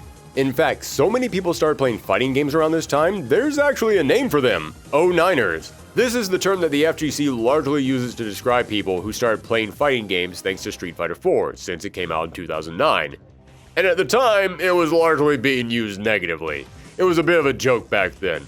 Oh, you're just an 09er, you weren't there for the real games in the old day, you started with bad Street Fighter. But over time, the term has largely changed. It's now mostly seen as a celebration of this time period when so many players were jumping into fighting games. And that's largely because a lot of the people who jumped into fighting games back in 09 stuck with them. I already mentioned this game was designed to be more accessible to a wider audience and it felt more welcoming to new players. And while I understand that the more serious players were upset at how this game played at higher levels, and it is 100% true that you can make a fighting game aimed at both the casual and the serious players, so it's not like that's an excuse. But we can't deny, the game did exactly what it set out to do. It brought in a huge new casual player base. But here's something that I never really hear people bring up about fighting game players. Every single dedicated competitive player started out as a casual player. Every single one of them picked up their first game just out of curiosity or because something looked cool or they just wanted to play with some friends. Very few people decided that they were going to be world champs before they ever held their first controller. But after playing a game, they found something that they liked, something that kept them coming back, and something that made them want to get serious and learn all the ins and outs until they could compete at a higher level. And not every fighting game with a big casual audience can keep that audience around and convert them into more dedicated players too soon. But Street Fighter 4 did convert many of them into more dedicated players. In 2008, EVO featured 6 games, and between all 6 of them, there were 830 competitors. In 2009, Street Fighter 4 joined the lineup, and it had over 1,000 players. Not EVO itself, no. Just Street Fighter 4. This one game had more competitors than every game the previous year combined, and over 3 times the second highest attended game this year. I know I have been bringing up the complaints that a lot of players have with this game several times throughout this video because, yeah, they are worth bringing up. But end of the day, the competitive crowd was also here for Street Fighter 4, and a brand new competitive scene was being born. Also, have to point this out, the EVO Grand Finals of Street Fighter 4 that year, Daigo Umihara and Justin Wong. I am not making that up, it's like it was fate. And attendance remained high for future tournaments. The next year at EVO, the Street Fighter 4 numbers almost hit 1,800, and the prize pool totaled out at $20,000, the highest prize pool of any EVO ever. Which really lets you know how little pro fighting game players make. Divide that 20,000 up among the top 8 and you might be lucky enough to get bus fare home.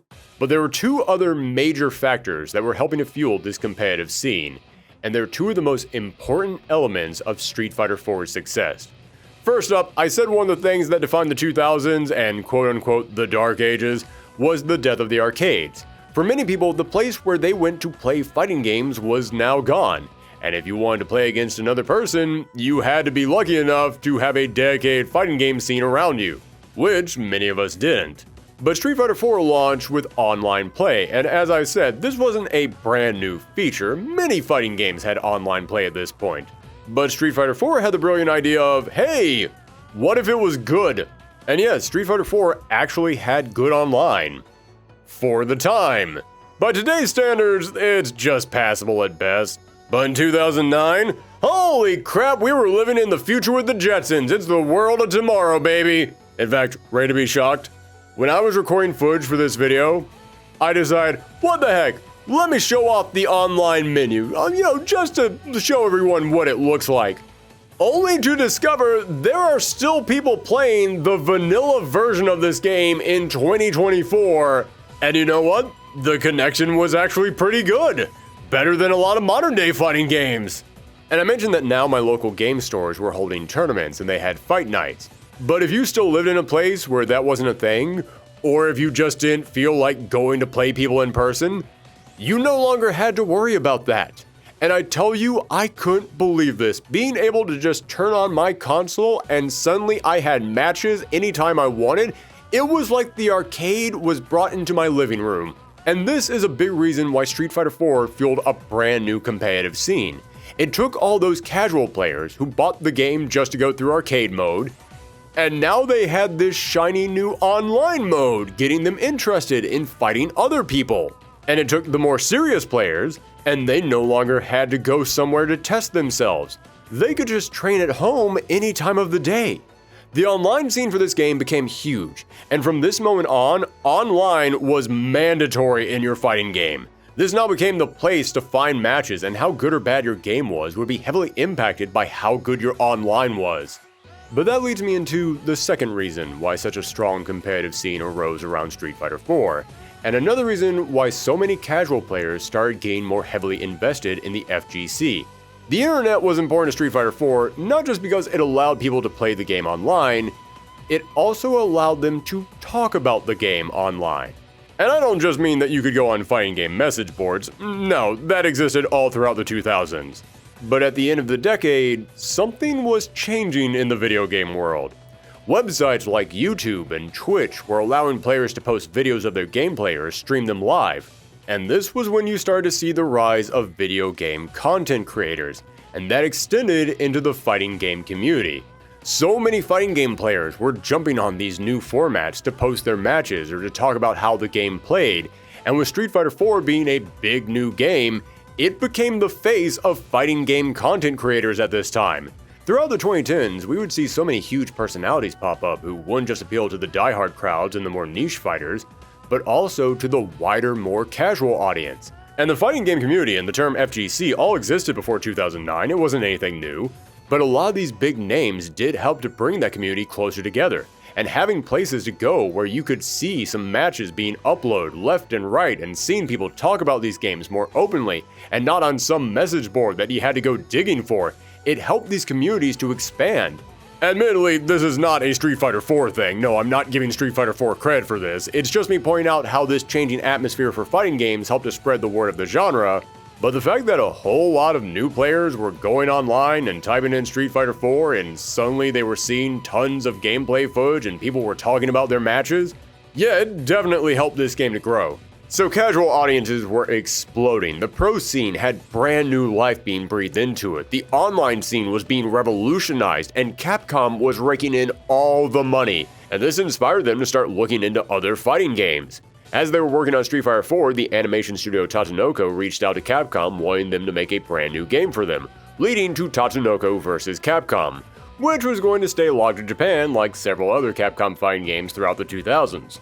But when they saw how well Street Fighter 4 was doing, they decided, well, heck, let's risk it. And they gave it a worldwide release, giving many players the very first vs. Capcom game that we had gotten in a long time. And speaking of that, a few years later, they kept that momentum rolling with a brand new Marvel vs. Capcom, something we didn't think we would ever see again.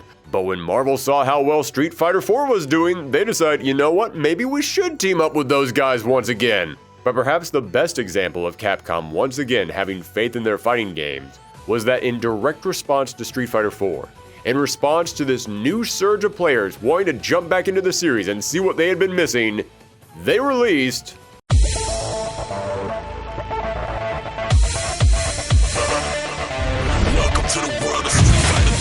yeah, Street Fighter 3 Third Strike Online Edition. Some of y'all thought I forgot about this, didn't you?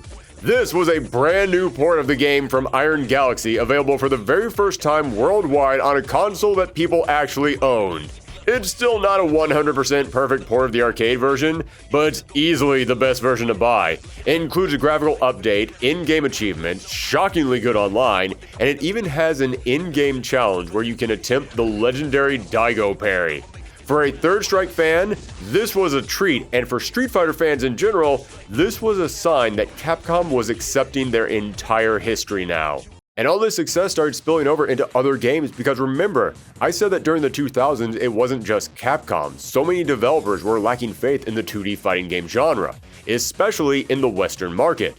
But when everyone saw a dead franchise rise from the grave with its pockets stuffed full of cash, suddenly people were feeling a little bit safer. And we didn't see these changes instantly, it takes years to make a game after all, but you could definitely see a change happening.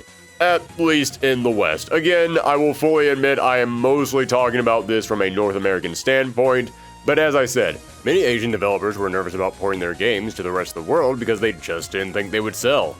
But within the next few years, we started getting games like Chaos Code, Aquapaza, Dengeki Bunko Fighting Climax, Nitro Plus Blasters, games you know would never have come to America if they weren't now certain 2D fighters would sell here.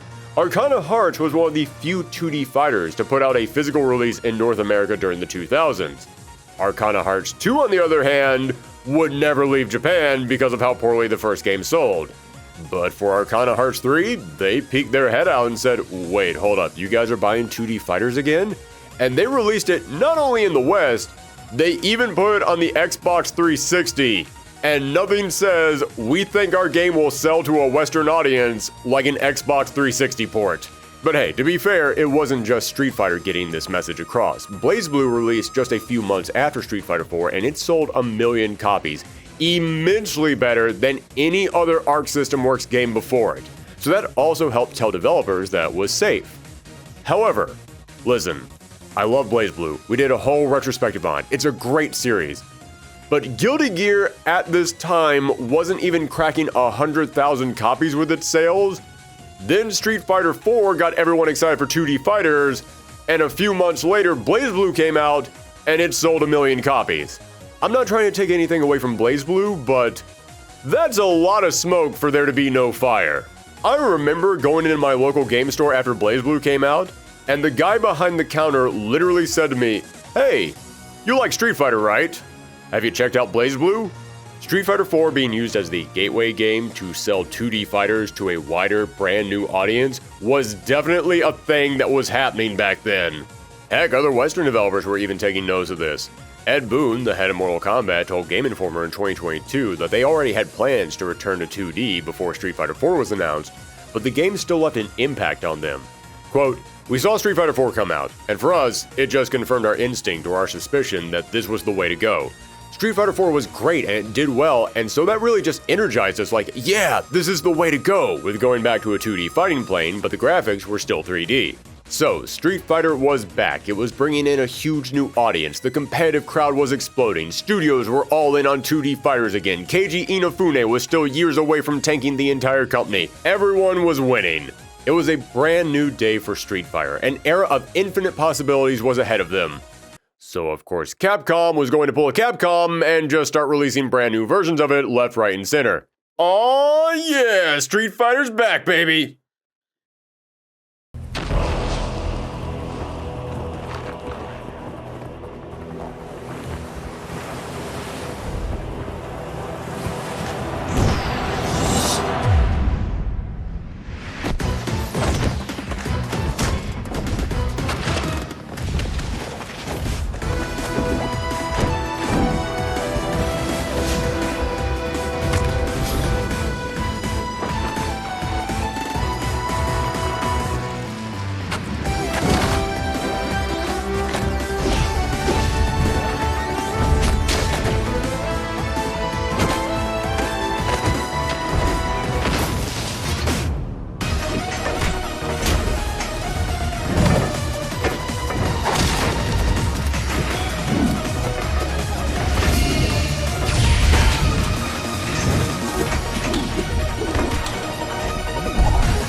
Super Street Fighter 4 was released in April the next year, and when this was announced, I was so excited because I was still loving Street Fighter 4 and I was hyped for more of it.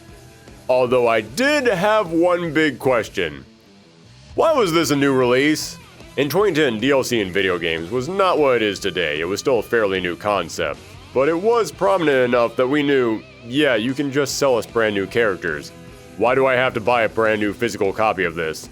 However, Yoshinori Ono told Kotaku that this version saw so many changes that it would be impossible to do it all as DLC, and they would have to sell it on a disc.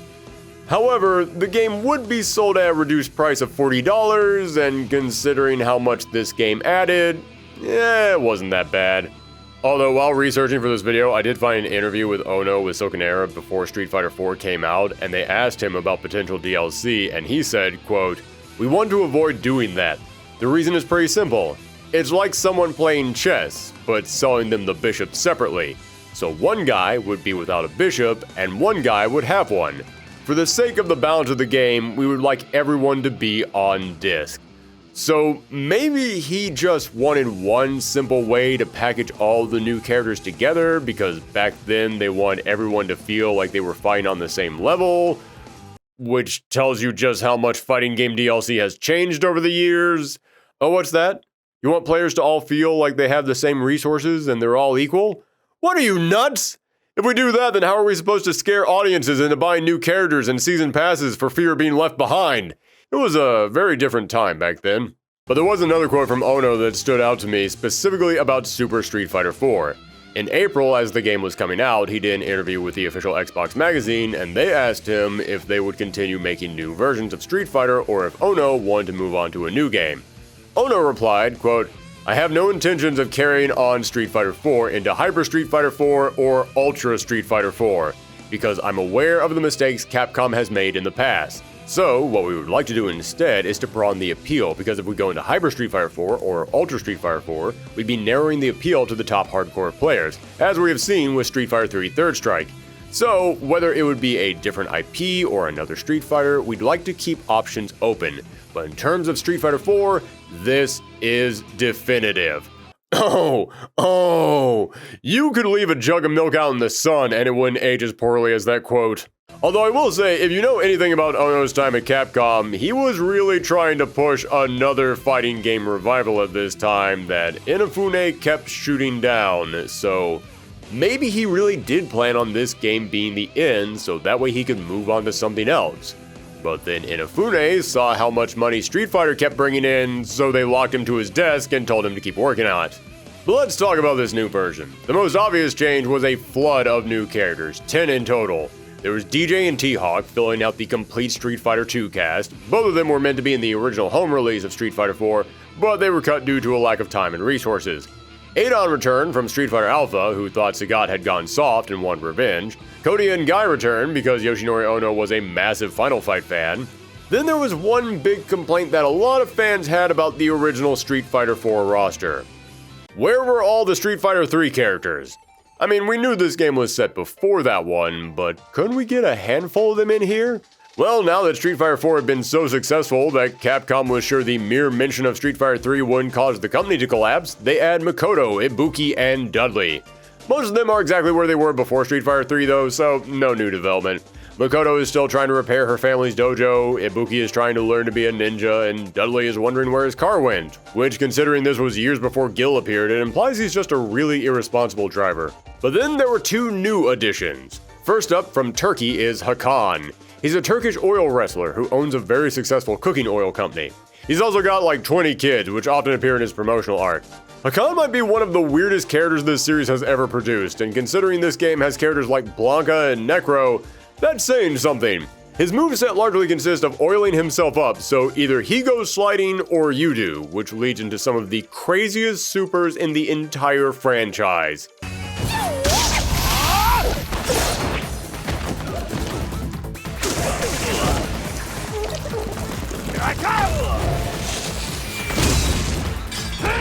Also, if you're wondering about his appearance, his skin is red because the joke is that he's covered in oil at all times, so he's literally cooking himself in the sun. But as for his hair, that's like 3 puns all rolled into one. Essentially, his hair is supposed to look like turquoise stone, because in Japanese, turquoise stone is toruku ishi, which kind of sounds like Turkish. That is a very long way to go for a joke, but hey, I've gone further, so who am I to judge? I mentioned with Rufus that Ono ushered in a goofier tone for Street Fighter, and yeah, Hakan definitely fits that. However, I think most people are okay with Hakan. He goes so far into the extremes that he circles around to being fun. However, Hakan and all the other new characters in 4 couldn't hold a candle to the biggest hit of this game. Juri Han. Juri has become one of the biggest characters, not for this game, but for all of Street Fighter. People love Juri. For Street Fighter's 30th anniversary, Capcom held a popularity poll and Juri came in number 3, and if that poll was held today, she'd probably be even higher. She's a South Korean Taekwondo fighter with a playstyle that largely revolves around kicks, complete with tons of tools including a variety of projectiles and some super agile strikes. I remember when she popped up, I thought her design was one of the sickest in the game. The purple and black with big puffy pants, the spider symbol, the devil horn haircut, that is a god tier character design. And her theme is the perfect level of menacing. Oh man, it's one of my favorite villain themes from any Street Fighter. In fact, speaking of that, listen, mechanically, Seth was a challenging boss, but they weren't that memorable of a villain. Meanwhile, Juri is dripping with malicious personality, largely thanks to her voice actor. Whether it be in Japanese or in English, Eri Kitamura and Jessica Strout both just nailed her over-the-top sinister Cheshire Cat vibe. As for her story, Juri was set up to essentially be the evil version of Chun-Li. They even had the two of them clashing in the opening cinematic. Never happened in the actual game, but the intention was there. Chun-Li's father was killed by M. Bison, so she swore revenge against him and studied a form of martial arts that largely revolved around kicking. Juri's parents were both killed by M. Bison, so she swore revenge against him and studied a form of martial arts that largely revolved around kicking. See what I mean? The difference being that Chun-Li joined Interpol and decided to bring Bison in by the books to face justice for his crimes. Juri became a malicious killer who'd murder anyone in her way. Well, Seth was also in the business of hating M. Bison, so Juri joined up with SIN and was implanted with their latest technology, the Feng Shui engine, a tiny power battery that they placed in her eye that allowed her already superhuman powers to go into overdrive. You might think that's a lot of background for a brand new character, and there's a reason for that. When Super Street Fighter 4 came to home consoles, they released another animated feature that was entirely about her. Yeah, Capcom knew they had something special with this character, so they were ready to make money off of it day one.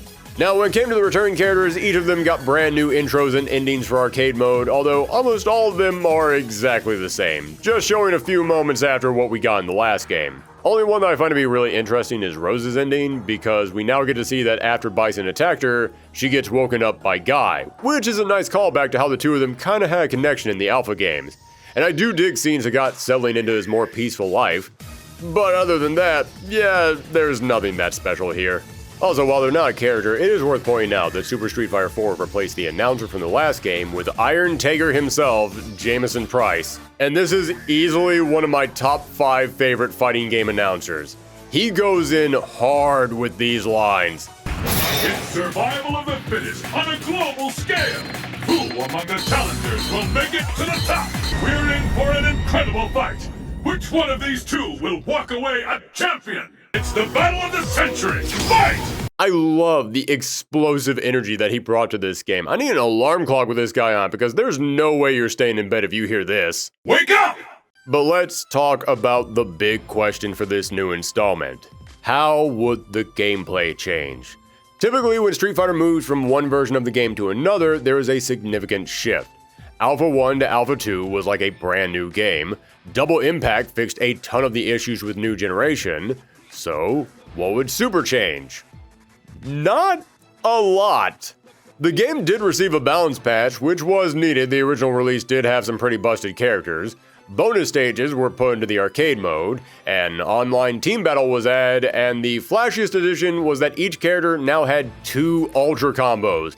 And considering how huge this roster was now, that's damn impressive that they were able to add that in. But as for the actual gameplay itself, not much really changed. I do enjoy it more than vanilla Street Fighter 4, I think it feels a bit smoother, and I do enjoy most of the new characters they added, but none of these changes were a huge leap. And this was a concern for a handful of fans. I know the first game had problems, but the overwhelming majority of players were still loving it. Even those more competitive players who were pointing out all these problems were still on board with it. But that's because they were loving it as a first edition. This is something that I feel a lot of fighting game players today don't really think about. It's that a game will always change and grow over time until by the end of its life, it's something completely different than it was when it launched. And back at launch, even with all these complaints, most Street Fighter fans were saying, hey, it's a new game, it's back, this is a great start. But a year in, a lot of those players were saying, okay, so what's going on with this game? You going to spice it up any, fix all those problems that we had? I was still loving the game myself, but I do understand why so many players at this point thought it was time for a change. Well, as you can tell, this wasn't the end of Street Fighter 4. In fact, this wasn't even the end of Super Street Fighter 4. Yeah, there are several other versions of this game, most infamously the 3DS port. This was a launch title for the 3DS, and the positives are kind of just the fact that it exists. Like, the fact that you were able to port this game onto the 3DS is wild, but it's definitely missing a few elements. Like the gameplay. In order to do special moves on this thing, you don't do motions and button inputs. No, you do all your specials just by tapping them on the bottom screen. Which means you can do a one-button SPD with Zangief or do sonic booms with Gao while walking forward and flash kicks while standing. Man, special moves with one-button inputs, can you imagine if they add that to an actual mainline Street Fighter? I'm sure everybody would freak out about it for like 2 weeks and then nobody would care after that. So yeah, this game certainly exists. I can say that for it. But is it worth hunting down a copy? Well, if you're looking for a fun game to play on the go, then no, not really. But if you're looking for a once-in-a-lifetime oddity, the equivalent of a roadside tourist trap for fighting games, yeah, sure. It's one of those games that I'd say is actually worth playing just so you can say you did it.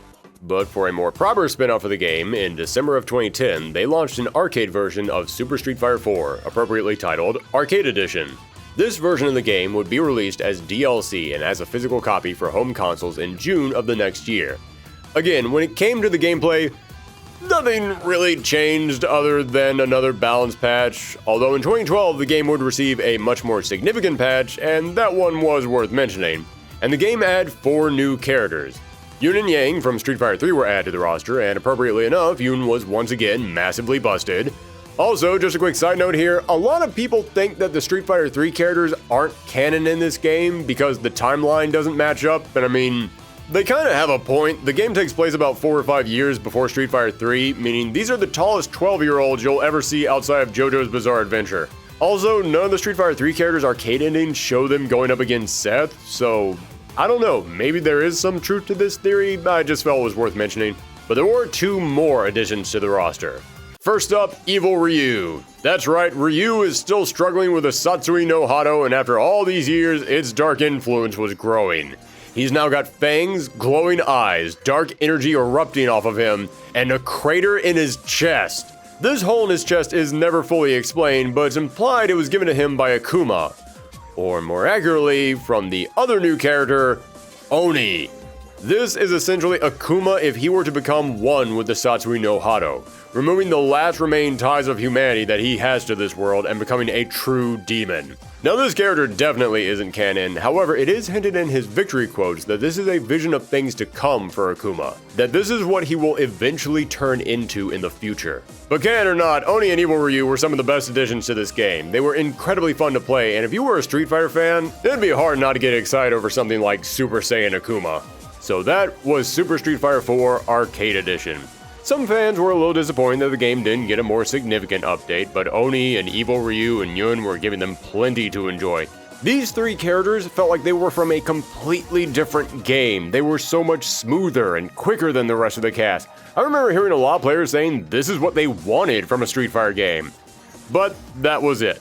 In 2012, they put out a final balance patch, and Seth Killian said that this would be the final version of Street Fighter 4.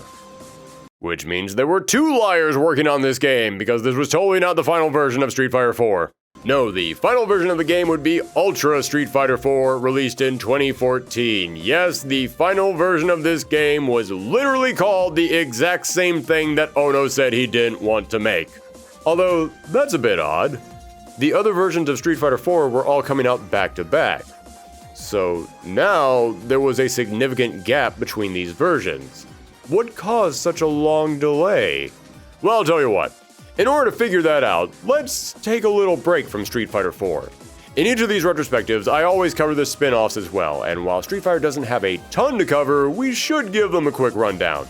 And just to clarify, I'm only counting other video games, so no board games, RPG games, card games, and no spin-offs that go on to become their own franchise. Yes, Puzzle Fighter did originally start out as a spin-off of Street Fighter, but that went on to become its own franchise. X-Men vs. Street Fighter literally has Street Fighter in the name, but that is a versus game, not a Street Fighter game. First up, the earliest Street Fighter spin-off is the game that isn't actually a Street Fighter spin-off, but we have to mention it anyways. 2010 Street Fighter. This was a side-scrolling action platformer game released for the NES in 1990, 1 year before Street Fighter 2, making this technically the second Street Fighter game ever, while also technically not being a Street Fighter game. The game is about a scientist named Kevin Straker putting on a suit of high-tech armor to go and fight off an alien invasion. But Capcom didn't have a lot of faith in this game, so they decided to name it 2010 Street Fighter to try and claim it was a spin-off of their old arcade game in an attempt to bring in more players. But that's just for the Japanese version of the game. For the English version, they went one step further and not only renamed it Street Fighter 2010 The Final Fight, so now they were trying to scam 2 audiences out of their money, but they also renamed the protagonist Ken. claiming that this was indeed the same Ken from that original Street Fighter game, and this was his adventures in the future. While this game has been largely ignored over the years, it is still a weird little side note in Street Fighter's history, and during Street Fighter V's production, Capcom started creating official character profiles for every single character in the series, and Kevin Straker did end up receiving a spotlight where they even acknowledged the weird Ken connection. Then, speaking of Street Fighter characters in post-apocalyptic futures, I was hesitant about including this one simply because to me, this is a Capcom crossover, not a Street Fighter spin-off. But the entire game is heavily centered around Cammy, so I'll give it a quick mention. Cannon Spike. This was an arcade and Dreamcast multi-directional shooter released in 2000. It's about a future overrun by evil machines, and Cammy teams up with Charlie Nash to put together a team to stop them, including a high-tech modern-day version of Arthur from Ghosts and Goblins, Mega Man and BB Hood, although both of them are only playable on the home version of the game, and 2 original characters who were based on other Capcom properties. Shiba, who was based on Siva from Midnight Wanderers, and Simone, who was based on Lin Kurosawa from the Alien vs. Predator beat-em-up game. The game is fine, but it's really short and it's very clearly designed to make you pump quarters into it. Again, it's more of a Capcom crossover than a Street Fighter game, but since Cammy and Charlie are front and center in it, the game is named after one of Cammy's moves, it features an evil, corrupted version of Vega as one of the bosses, and the game would get callbacks in future Street Fighter games, I figured it was worth mentioning. Now, in the last episode, we covered the Street Fighter movies and its tie-in games, but there was one game that I completely left out simply because, well, honestly, I didn't even know about. Shout out to Babe Ruthless, who recently did a video on her channel all about fighting game spin-offs. I'll link it in the description below, but that's where I heard about Street Fighter 2, the interactive movie. You remember how in the animated movie, Bison had cyborgs watching all the other characters? Well, this is an FMV, where you play as one of those cyborgs, and you basically just watch clips from the movie, but you can take pictures of the fights in the film to grow stronger. And then at the end, you finally get to control the cyborg for a one-on-one fight against Ryu. Feels like a super cheap tie-in, but it did have 3 different endings depending on how you did in the fight, so I guess that's something. Now for some of the weirder entries in the Street Fighter library. When I talked about the Switch version of Street Fighter 2, I didn't mention that it included a first-person mode where you could practice launching Hadoukens at Shadowloo soldiers. But if you're looking for a first-person Street Fighter, that's nothing compared to Street Fighter VR. At the time of this recording, it's still only available in arcades in Japan, but there is talk of bringing it to home VR systems. It's exactly what it sounds like, Street Fighter in VR, because if there was one thing Street Fighter was missing, it was motion sickness. You might be good at Street Fighter, but are you good enough to hold your lunch down when Zangief grabs you with his spinning pile driver in first person? Then probably the wildest entry into the Street Fighter world, in 2008 a Capcom subsidiary called Diletto made Street Fighter Online Mouse Generation. This was a fighting game where you controlled your character with the mouse. I can't find any reviews on how well it played, but I'm going to guess not well. It featured Ryu, Chun-Li, Zangief, Guile, and Ken from the Street Fighter side. Then there was one new character, Shin, a Taekwondo master who would rather be a musician than a fighter. Then it also included Batsu and Akira Kazama from Rival Schools. I waited a decade for a Rival Schools character to get added to Street Fighter, and this is what I got. I was wondering why my magic monkey's paw started curling up. However, as for the rest of the cast, this was meant to be something of a crossover game between Street Fighter and whoever they could get their hands on. It featured characters from Detroit Metal City, Space Sheriff Gavin, multiple characters from Cyborg 009, and about 5 characters from books written by Chinese novelist Jin Yong, who I have zero familiarity with. But then, for a Valentine's Day update, they not only gave all the female characters weird chocolate-covered skins, but they also added, and I promise you this is true, I cannot stress that enough, this actually happened. They included Barack Obama. I cannot find a single clip of him in the game, but yes, Barack Obama was in a Street Fighter game. He believes in hope, and he hopes you can block this cross-up. And on that note, like with any modern-day franchise, there were tons of mobile and browser games, far too many for me to list off, otherwise we'd be here all day. But 2 that are worth mentioning are Street Fighter Cross Mega Man, originally a fan game that Capcom picked up and distributed online for free as a way to celebrate both games' 25th anniversary. You play as Mega Man, taking on all the Street Fighter characters in their own stages, and when you beat them, you get different power-ups based on those characters. It's super charming and was clearly made with love for both series. And lastly, the most recent Street Fighter mobile game, Street Fighter Duel. It's an RPG that was made by Tencent and launched in China in 2020 and got a worldwide release in 2023. You put together a team of Street Fighter characters, upgrading them and unlocking new characters and costumes for them. It's a gacha game, you know how this works. Oddly enough, the game came out late into Street Fighter V's life, and yet most of the characters are all from Street Fighter 4. That's weird. I wonder if that says anything about Street Fighter V's reception.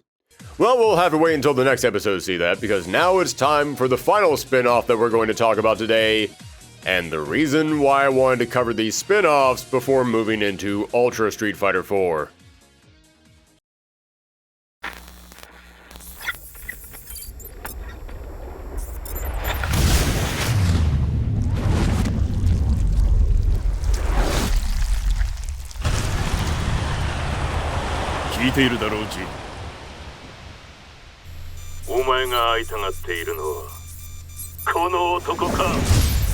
As Street Fighter rose in popularity again, Yoshinori Ono developed a working relationship with Tekken's director Katsuhiro Harada. They were the Horshack and Vinnie Barbarino of fighting games. Ask your parents. And this all led up to Comic-Con 2010, when in the middle of a Street Fighter panel, Harada appeared like a pro wrestler calling Ono out. He strutted up to the stage, handing out free copies of Tekken to everyone at the Street Fighter panel, just the most boss move you could ever imagine. And the two of them then proceeded to announce a once-in-a-lifetime crossover, Street Fighter Cross Tekken. This would be the first part of a crossover between these two legendary franchises. Capcom would make Street Fighter Cross Tekken, where we would see the Tekken characters adapted into Street Fighter's playstyle, and then Bandai Namco would make Tekken Cross Street Fighter, seeing the Street Fighter characters adapted into Tekken's playstyle. And folks, I don't know how old you were back in 2010, I don't know if you were paying attention to the fighting game world back then, but if you weren't there, I am not exaggerating when I say this was the most hyped build-up to a fighting game release ever. Not only was it arguably the two biggest fighting games on the planet crossing over for the very first time, not only was it Tekken as you had never seen it before, but it was also a brand new title. This wasn't Marvel vs. Capcom. This wasn't SNK vs. Capcom. No, this was a brand new Capcom crossover fighter. This felt like the culmination of this new fighting game boom that we were living in. But what really defined this build-up to me was the media machine behind it. Every couple of months, we got brand new trailers for the game that were these big, gorgeously animated reveals introducing new characters in the game. These were more impressive than the reveals we get in Smash Bros.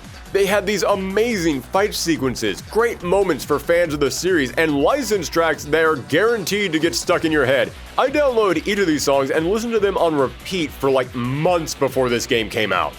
Sadly, that means that I can't really show you any of these trailers in their entirety without getting a copyright claim, but go see them for yourself. They are amazing.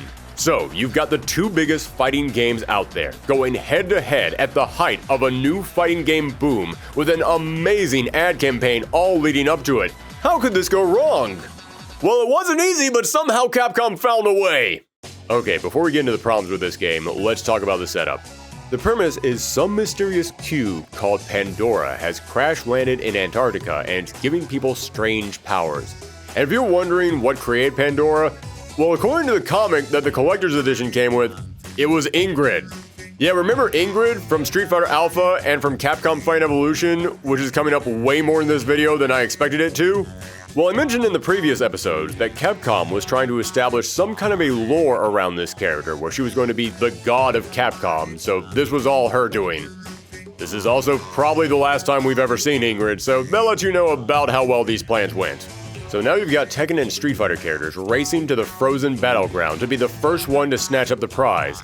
In a nice little reference to the Tekken Tag Tournament series, you would fight with a team comprised of two characters, and you could swap out in the middle of battle, but the moment that one character was KO'd, you would lose even if your other character still had life left. And you're allowed to pair characters together however you like, but if you want special intros, rival fights, and special endings, then the game does give you pre-made teams that you can choose from. And these teams got pretty weird. On the Tekken side, it's not that bad. You got Jin and Xiaoyu, Heihachi and Kuma. You got a few strange pairings like Bob and Julia, but they work well off each other. Or Steve Fox and Huarang, kind of a weird pair, but you know what? It's the guy known for punching and the guy known for kicking. I can dig it. But then on the Street Fighter side, okay, you got some obvious ones like Ryu and Ken, Cammy and Chun-Li. But then you got so many strange pairings like Dalsim and Sagat, who feel like they're joined together simply because they needed to have the two of them in the game and they couldn't find a better spot for them. Or Zangief and Rufus. I get the joke that's one guy who's all muscle and one guy who's all fat, but you needed Zangief on a team, and you had E Honda and R Mika, two of his canonical friends, just sitting right over there. And then worst of all, M. Bison is on a team with Juri. Wasn't Juri trying to murder him after he killed her parents? Why the hell are you now on a road trip together?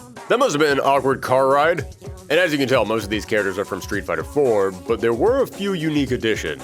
You got Rolento from the Alpha games teaming up with Ibuki because he hired her for her ninja services. Then you got Hugo coming back from Street Fighter 3 teaming up with his manager Poison, who was now playable for the very first time in a Street Fighter. It is so odd to me that a character who had been in Street Fighter before got their first playable appearance in Street Fighter Cross Tekken. But like with any character, let's give you a quick rundown of who they are. Poison was a member of the Mad Gear gang in Final Fight, and she would go on to be a big fan favorite for that series. She's got a real mean streak, loves causing pain, and loves money even more. Going on to quit the Mad Gear gang so that way she could be Hugo's wrestling manager in her quest to make even more cash. So that's the roster, but let's get to what everyone is waiting for. You all know about this game. It's one of the most legendary disappointments in fighting game history.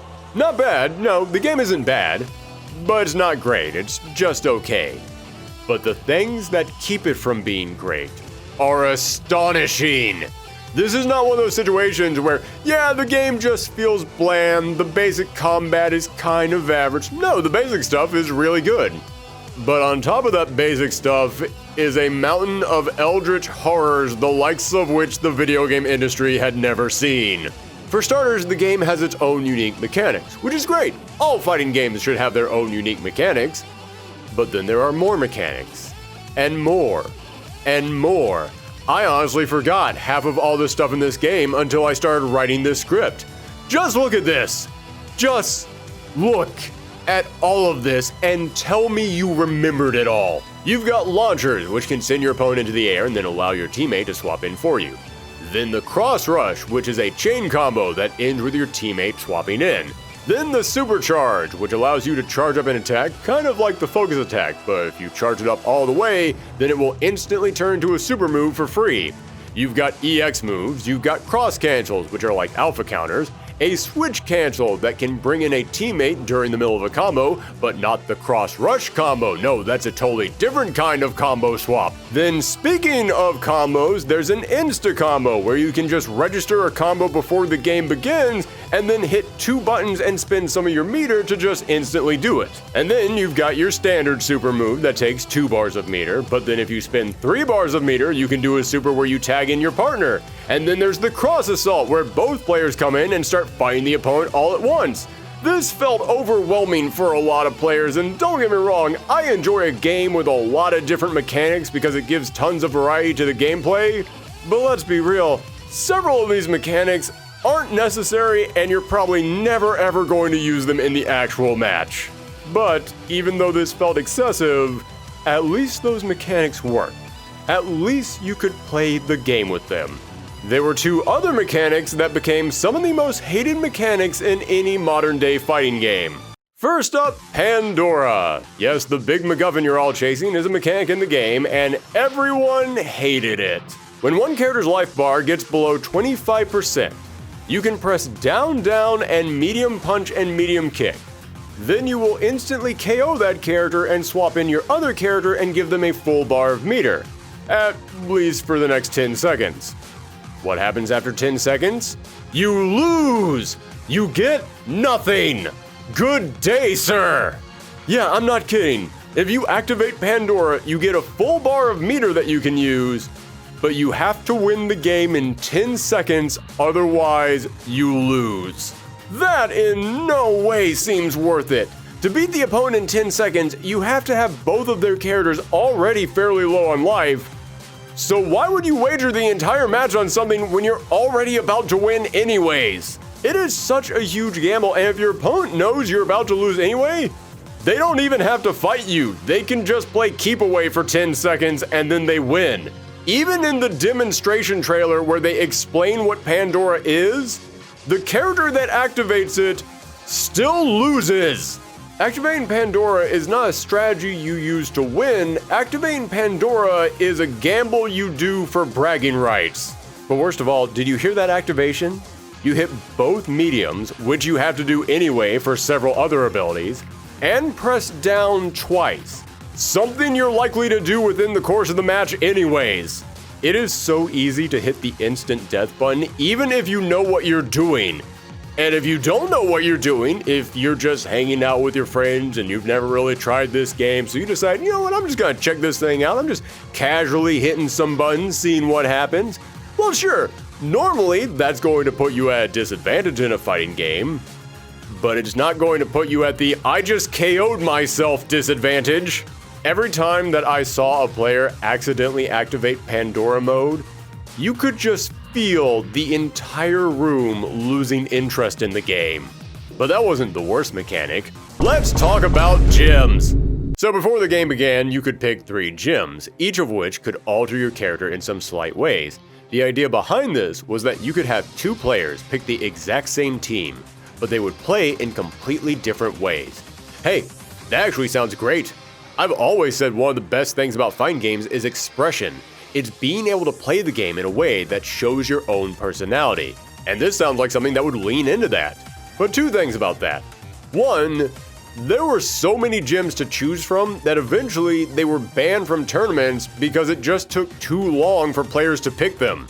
But more importantly, the gyms you got with the game didn't actually do that much. They didn't really feel that special or like they were even worth attaching to your character. Unless you got the collector's edition of the game, which came with bonus gyms. And then they sold additional gyms as paid DLC. And guess what? These gyms that cost you extra money were way better than the ones that you got for free. We have a name for that, folks. Pay-to-win mechanics. And everyone knew it, and everyone hated it. And not like how people hate microtransactions now in video games where we complain online but then we still buy them anyways. No, people actually refused to buy these.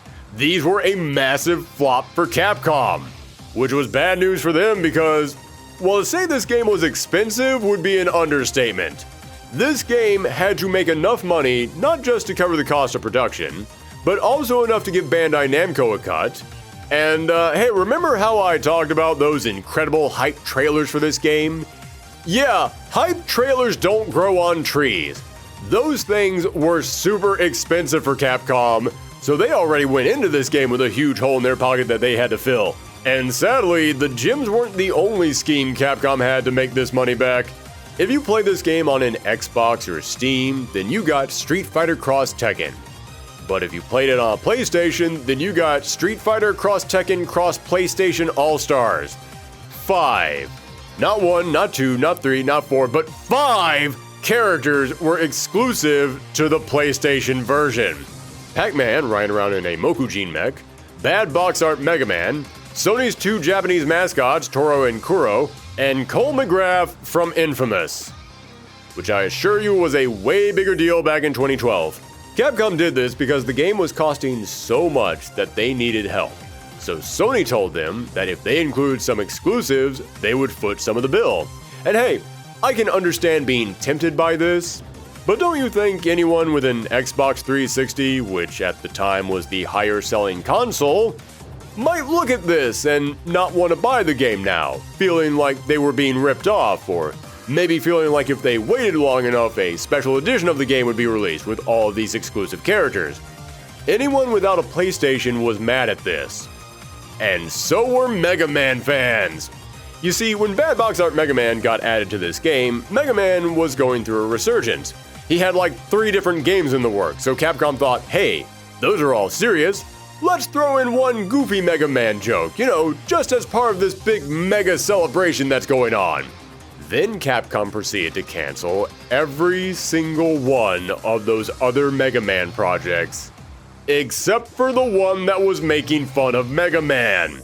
So Mega Man fans had an entire year of seeing all their beloved future projects get canceled, and then this doofus came walking out. I remember a few years after this game came out, I was working in a comic shop and one of my fellow employees was a huge Mega Man fan, had the dude tattooed on him. And when I mentioned I liked fighting games, he immediately brought up how mad he was at Street Fighter Cross Tekken.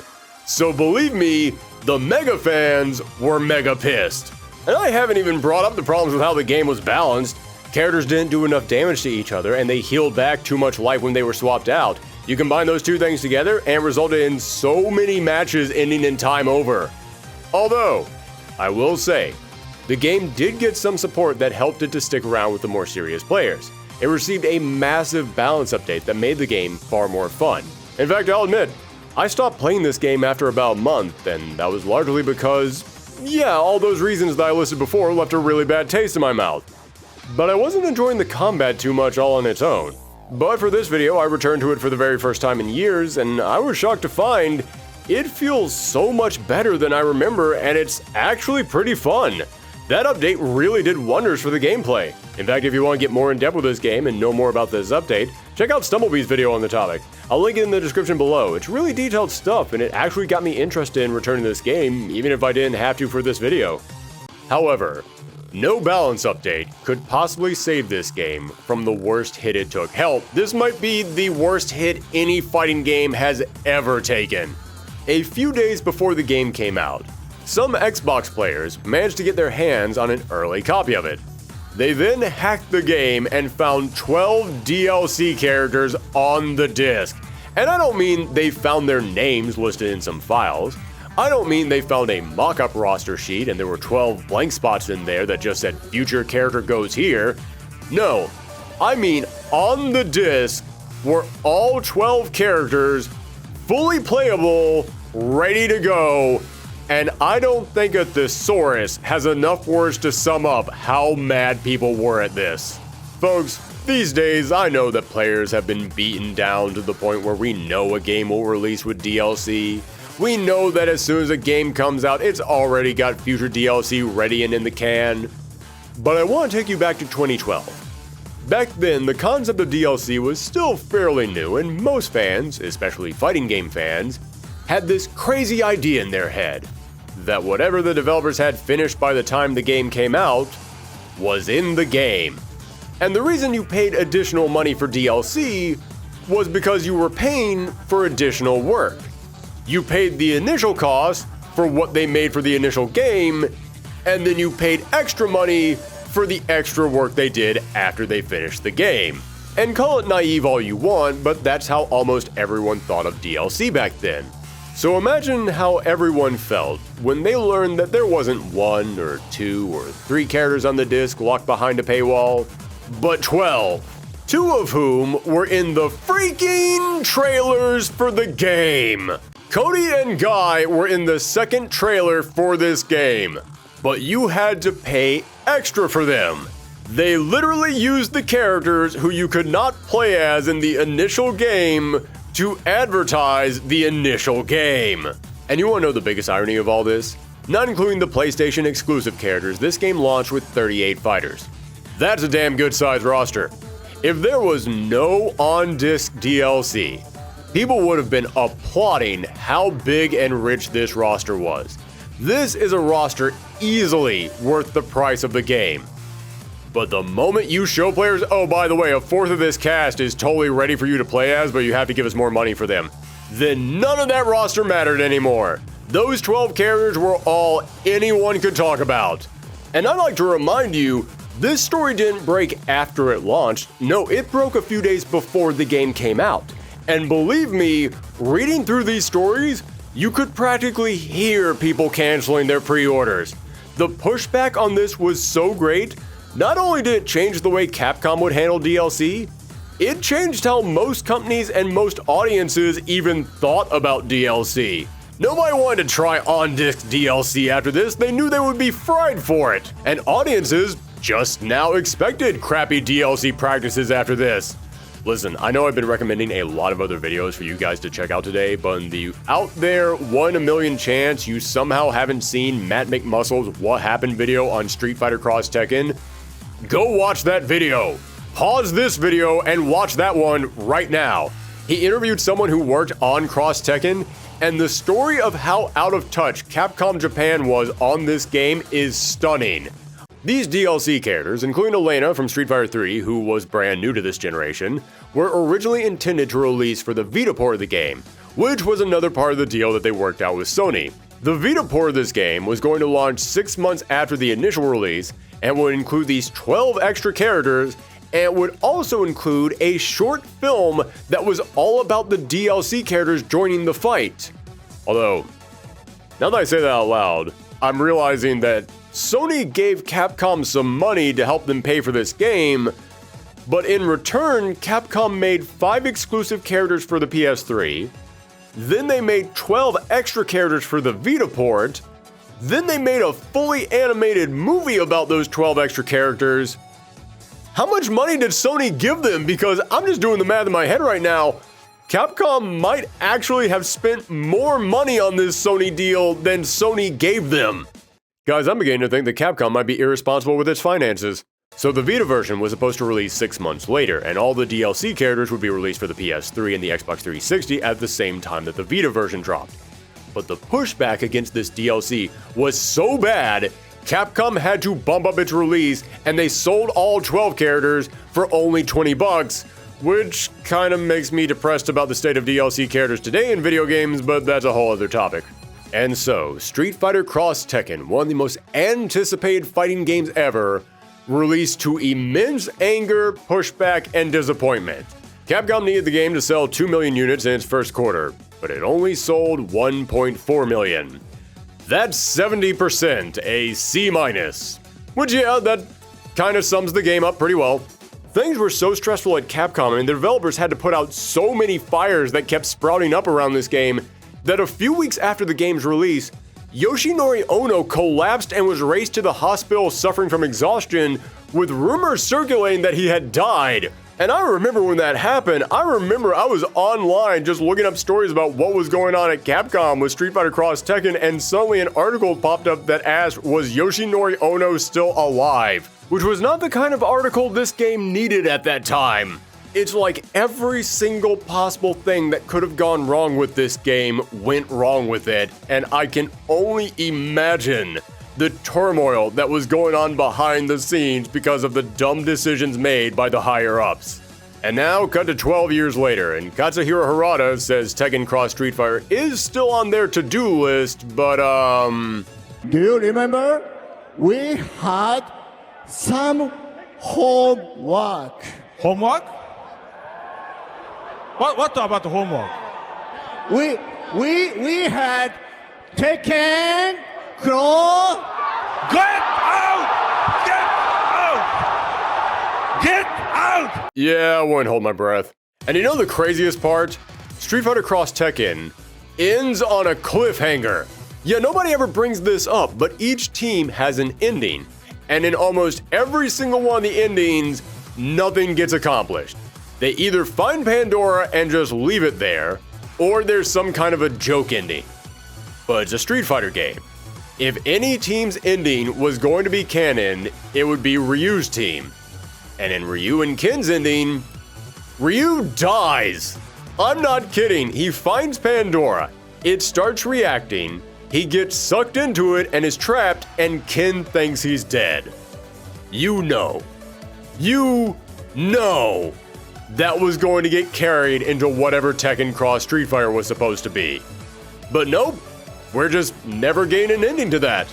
That'd be like if Marvel and DC announced they were doing a crossover, and Marvel said, yeah, we'll publish the first 6 issues, then DC will publish the next 6 issues. Then issue 6 comes out with Spider-Man dying, and then DC just says, nah, that's a good place to end it.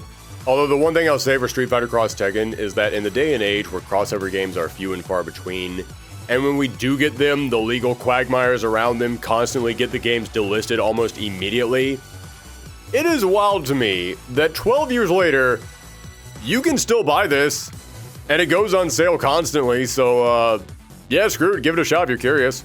So, Street Fighter 4 ushered in the return of Capcom fighting games. But this one game belly flopped so hard, it kind of killed them all over again.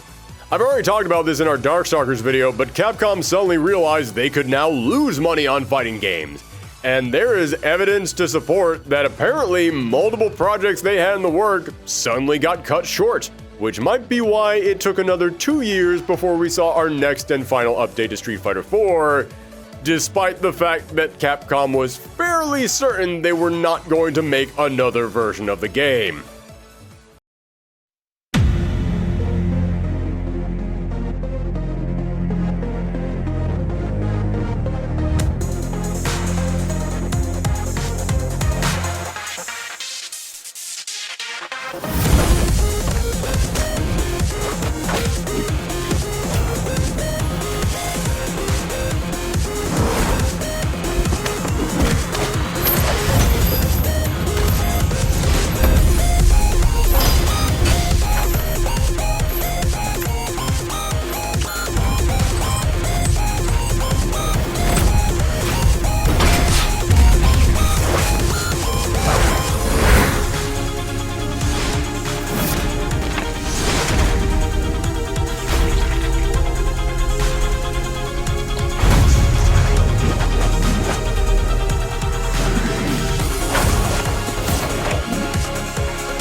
After the release of Street Fighter Cross Tekken, Capcom started pushing the Street Fighter team to get Street Fighter V ready.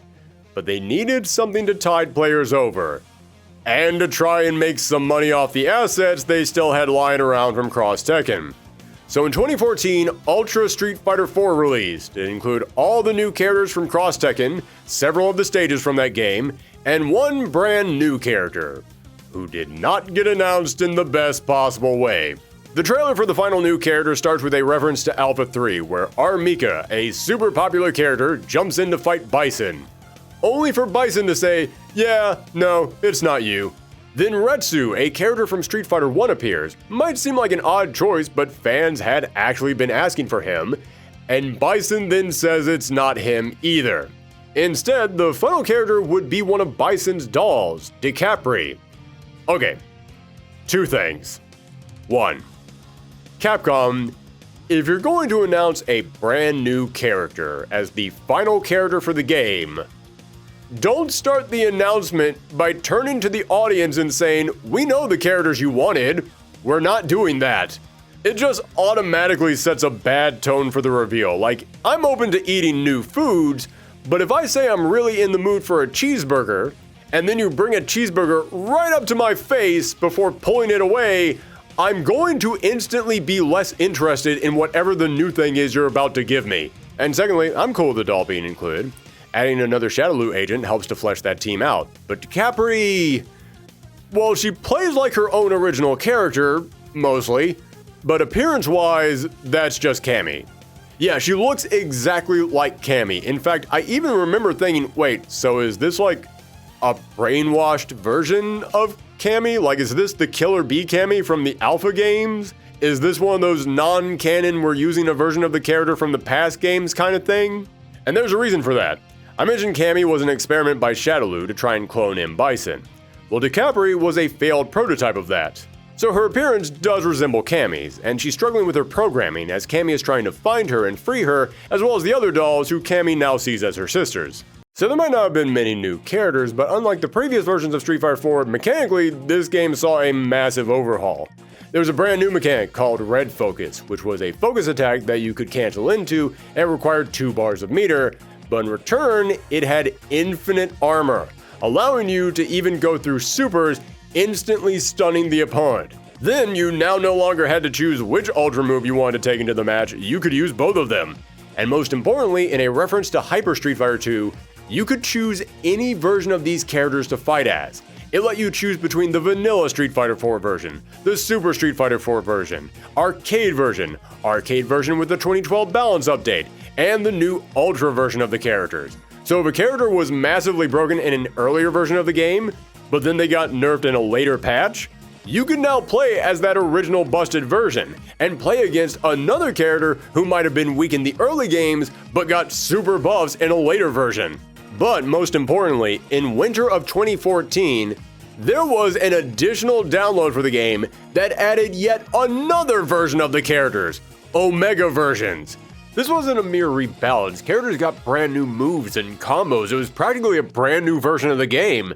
In fact, ready for me to get really conspiratorial on you guys? Earlier, I brought up Matt McMuscle's video on Street Fighter Cross Tekken where he interviewed someone who actually worked on the game. Again, go and watch that video. But in case you didn't, when they were talking about the gyms, this employee mentioned that Capcom had an idea for way down the road, they would have gyms that would completely change how these characters played. Well, all of those gym ideas got scrapped because nobody was buying the gyms, and now a few years later, suddenly a bunch of the characters from Street Fighter Cross Tekken and a bunch of the stages from that game got added into Street Fighter 4, and suddenly there's a new version of the game where the characters play in completely different ways. When you look at all that, I can't help but wonder if maybe the way these characters play in Omega Mode was the original planned changes that the gyms were supposed to implement way down the road. I mean, you got stuff like Ken can shoot a fireball out with his foot. That sounds like the kind of goofy stuff I can totally picture them trying to lock behind the gym system. And I mentioned that Street Fighter 4 Vanilla wasn't nearly as good as I remember it, but looking at Ultra Street Fighter 4 and all the changes and the updates they made to the combat, and how it evolved over time, and all these crazy changes they put into Omega Mode, now I found this combat to actually be really enjoyable.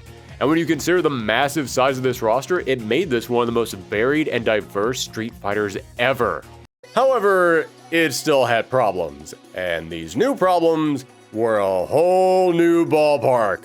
The Red Focus was a nice new tool, but many of the stronger characters profited so much more from it when they didn't need any more help. But more importantly, there were a handful of busted characters in this game, mostly the brand new characters, but they weren't busted in the typical this character is really good kind of way. No, they were busted in the they ruined the entire game kind of way. Many of the new characters had very weird hurt boxes, almost implying that the folks over at DIMS didn't have time to properly balance this thing. Almost like they were working on several other projects at the exact same time, come back next episode. Or moves and combos that just felt immensely better than everyone else's, and like they were almost impossible to respond to. The biggest example of this is Elena, because not only did she have some insane confirms off her moves, but one of her ultra combos heals her. Remember how I said that ultra combos build up the more damage you take? I repeat, Elena has an ultra that heals her. Take a second to do the math on that. 1 + 1 equals the game is now ruined. And considering Street Fighter 4 was a much more defense-heavy game to begin with, giving a character a healing move was a nightmare. I spent a lot of time talking about the divide between the competitive and the casual fighting game market and how those two audiences view fighting games. And I think this final update kind of brings all that back around. Because if you wanted to just play with your friends, if you just wanted to have some casual matches online, if you just wanted to go through the arcades, Ultra Street Fighter 4 is one of the best Street Fighters ever made. If you wanted to play at the serious high levels of the game or compete in some tournaments, these few busted characters just sucked all the fun out of the game. Also, as long as I'm talking about the problems with this game, when it came to the PS4, it was a massive buggy mess. The port of this thing to the PS4 was horrible. at least at launch. It has been fixed over time thanks to multiple patches. And as for the busted characters, today the competitive scene feels pretty different because Ultra Street Fighter 4 still sees tons of tournament play. You go to any major fighting game event, or heck, maybe even just your locals, and you'll probably find some Ultra Street Fighter 4 matches. And I don't see the busted characters being used nearly as much. I mean, don't get me wrong, everybody still has a Pocket Elena, but most tournaments will see a fairly decent variety of characters being used now. I think with less cash on the line, more people are willing to take advantage of and explore everything this game has to offer. And so, that brings us to the end of Street Fighter 4's life. The game did have easy and accessible combat if you wanted to learn the basics, but the serious, dedicated players did have a point when they complained about how difficult the higher levels of gameplay was. And comparing it to many other Street Fighters, it feels, well, a bit sluggish. If you've never played Street Fighter 4 is a fine chapter to start with, but I personally would rather go back and play some of the earlier games. However, even with the complaints about the gameplay, this was still an incredible chapter for this series. It ushered in the 09ers generation of fighting game fans, caused a massive rise in EVO and tournament attendance, but most importantly, this was a game that helped bring the head-to-head nature of fighting games into the homes of a lot of people who were missing that. People who couldn't find their local matches anymore after the arcades left now had online matches that were easy to set up and run, which to me is what really helped this game to re-energize a lot of players. Street Fighter 4 was a monumental turning point for the fighting game genre.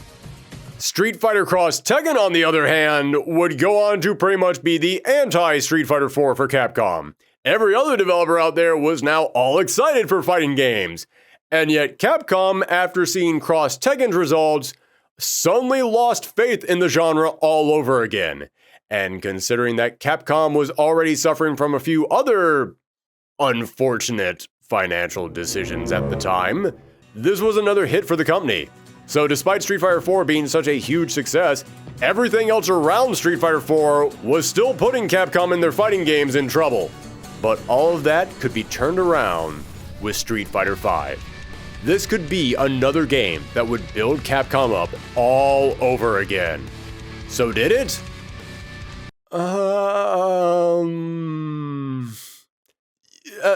Yeah, not exactly. But we'll have to get to that next time. Folks, thank you so much for tuning in to another episode of the Street Fighter Retrospective. We've only got one part left, so if you aren't subscribed, then make sure you click that button, ring that bell, do all the other stuff down there that you gotta do. It's the year of 100,000 subs, so if you still haven't subscribed, then help us hit those numbers. And if you have, then maybe share these videos around. I really do appreciate that, and that is a great way to help bring in new viewers. And I am also thankful to all of our patrons whose names are going up on screen right now. If you've ever watched these videos and thought, wow, how are you able to get all these great thumbnails and how are you able to get all the supplies that you need for these videos? It is because of the donations from our patrons, and I appreciate every single ounce of support that they have given us. If you want to sign up for our Patreon to get looks at upcoming videos or your name in the credits or some special behind the scenes exclusive videos, then make sure that you follow the link in the description down below. Thanks again, everyone. Sorry this episode took so long to come out. Things have kind of been crazy over here at Thorgy HQ, but it feels like things are finally calming down now, so the finale should be up pretty soon. Thanks again for tuning in. Stay safe out there, and come back next time.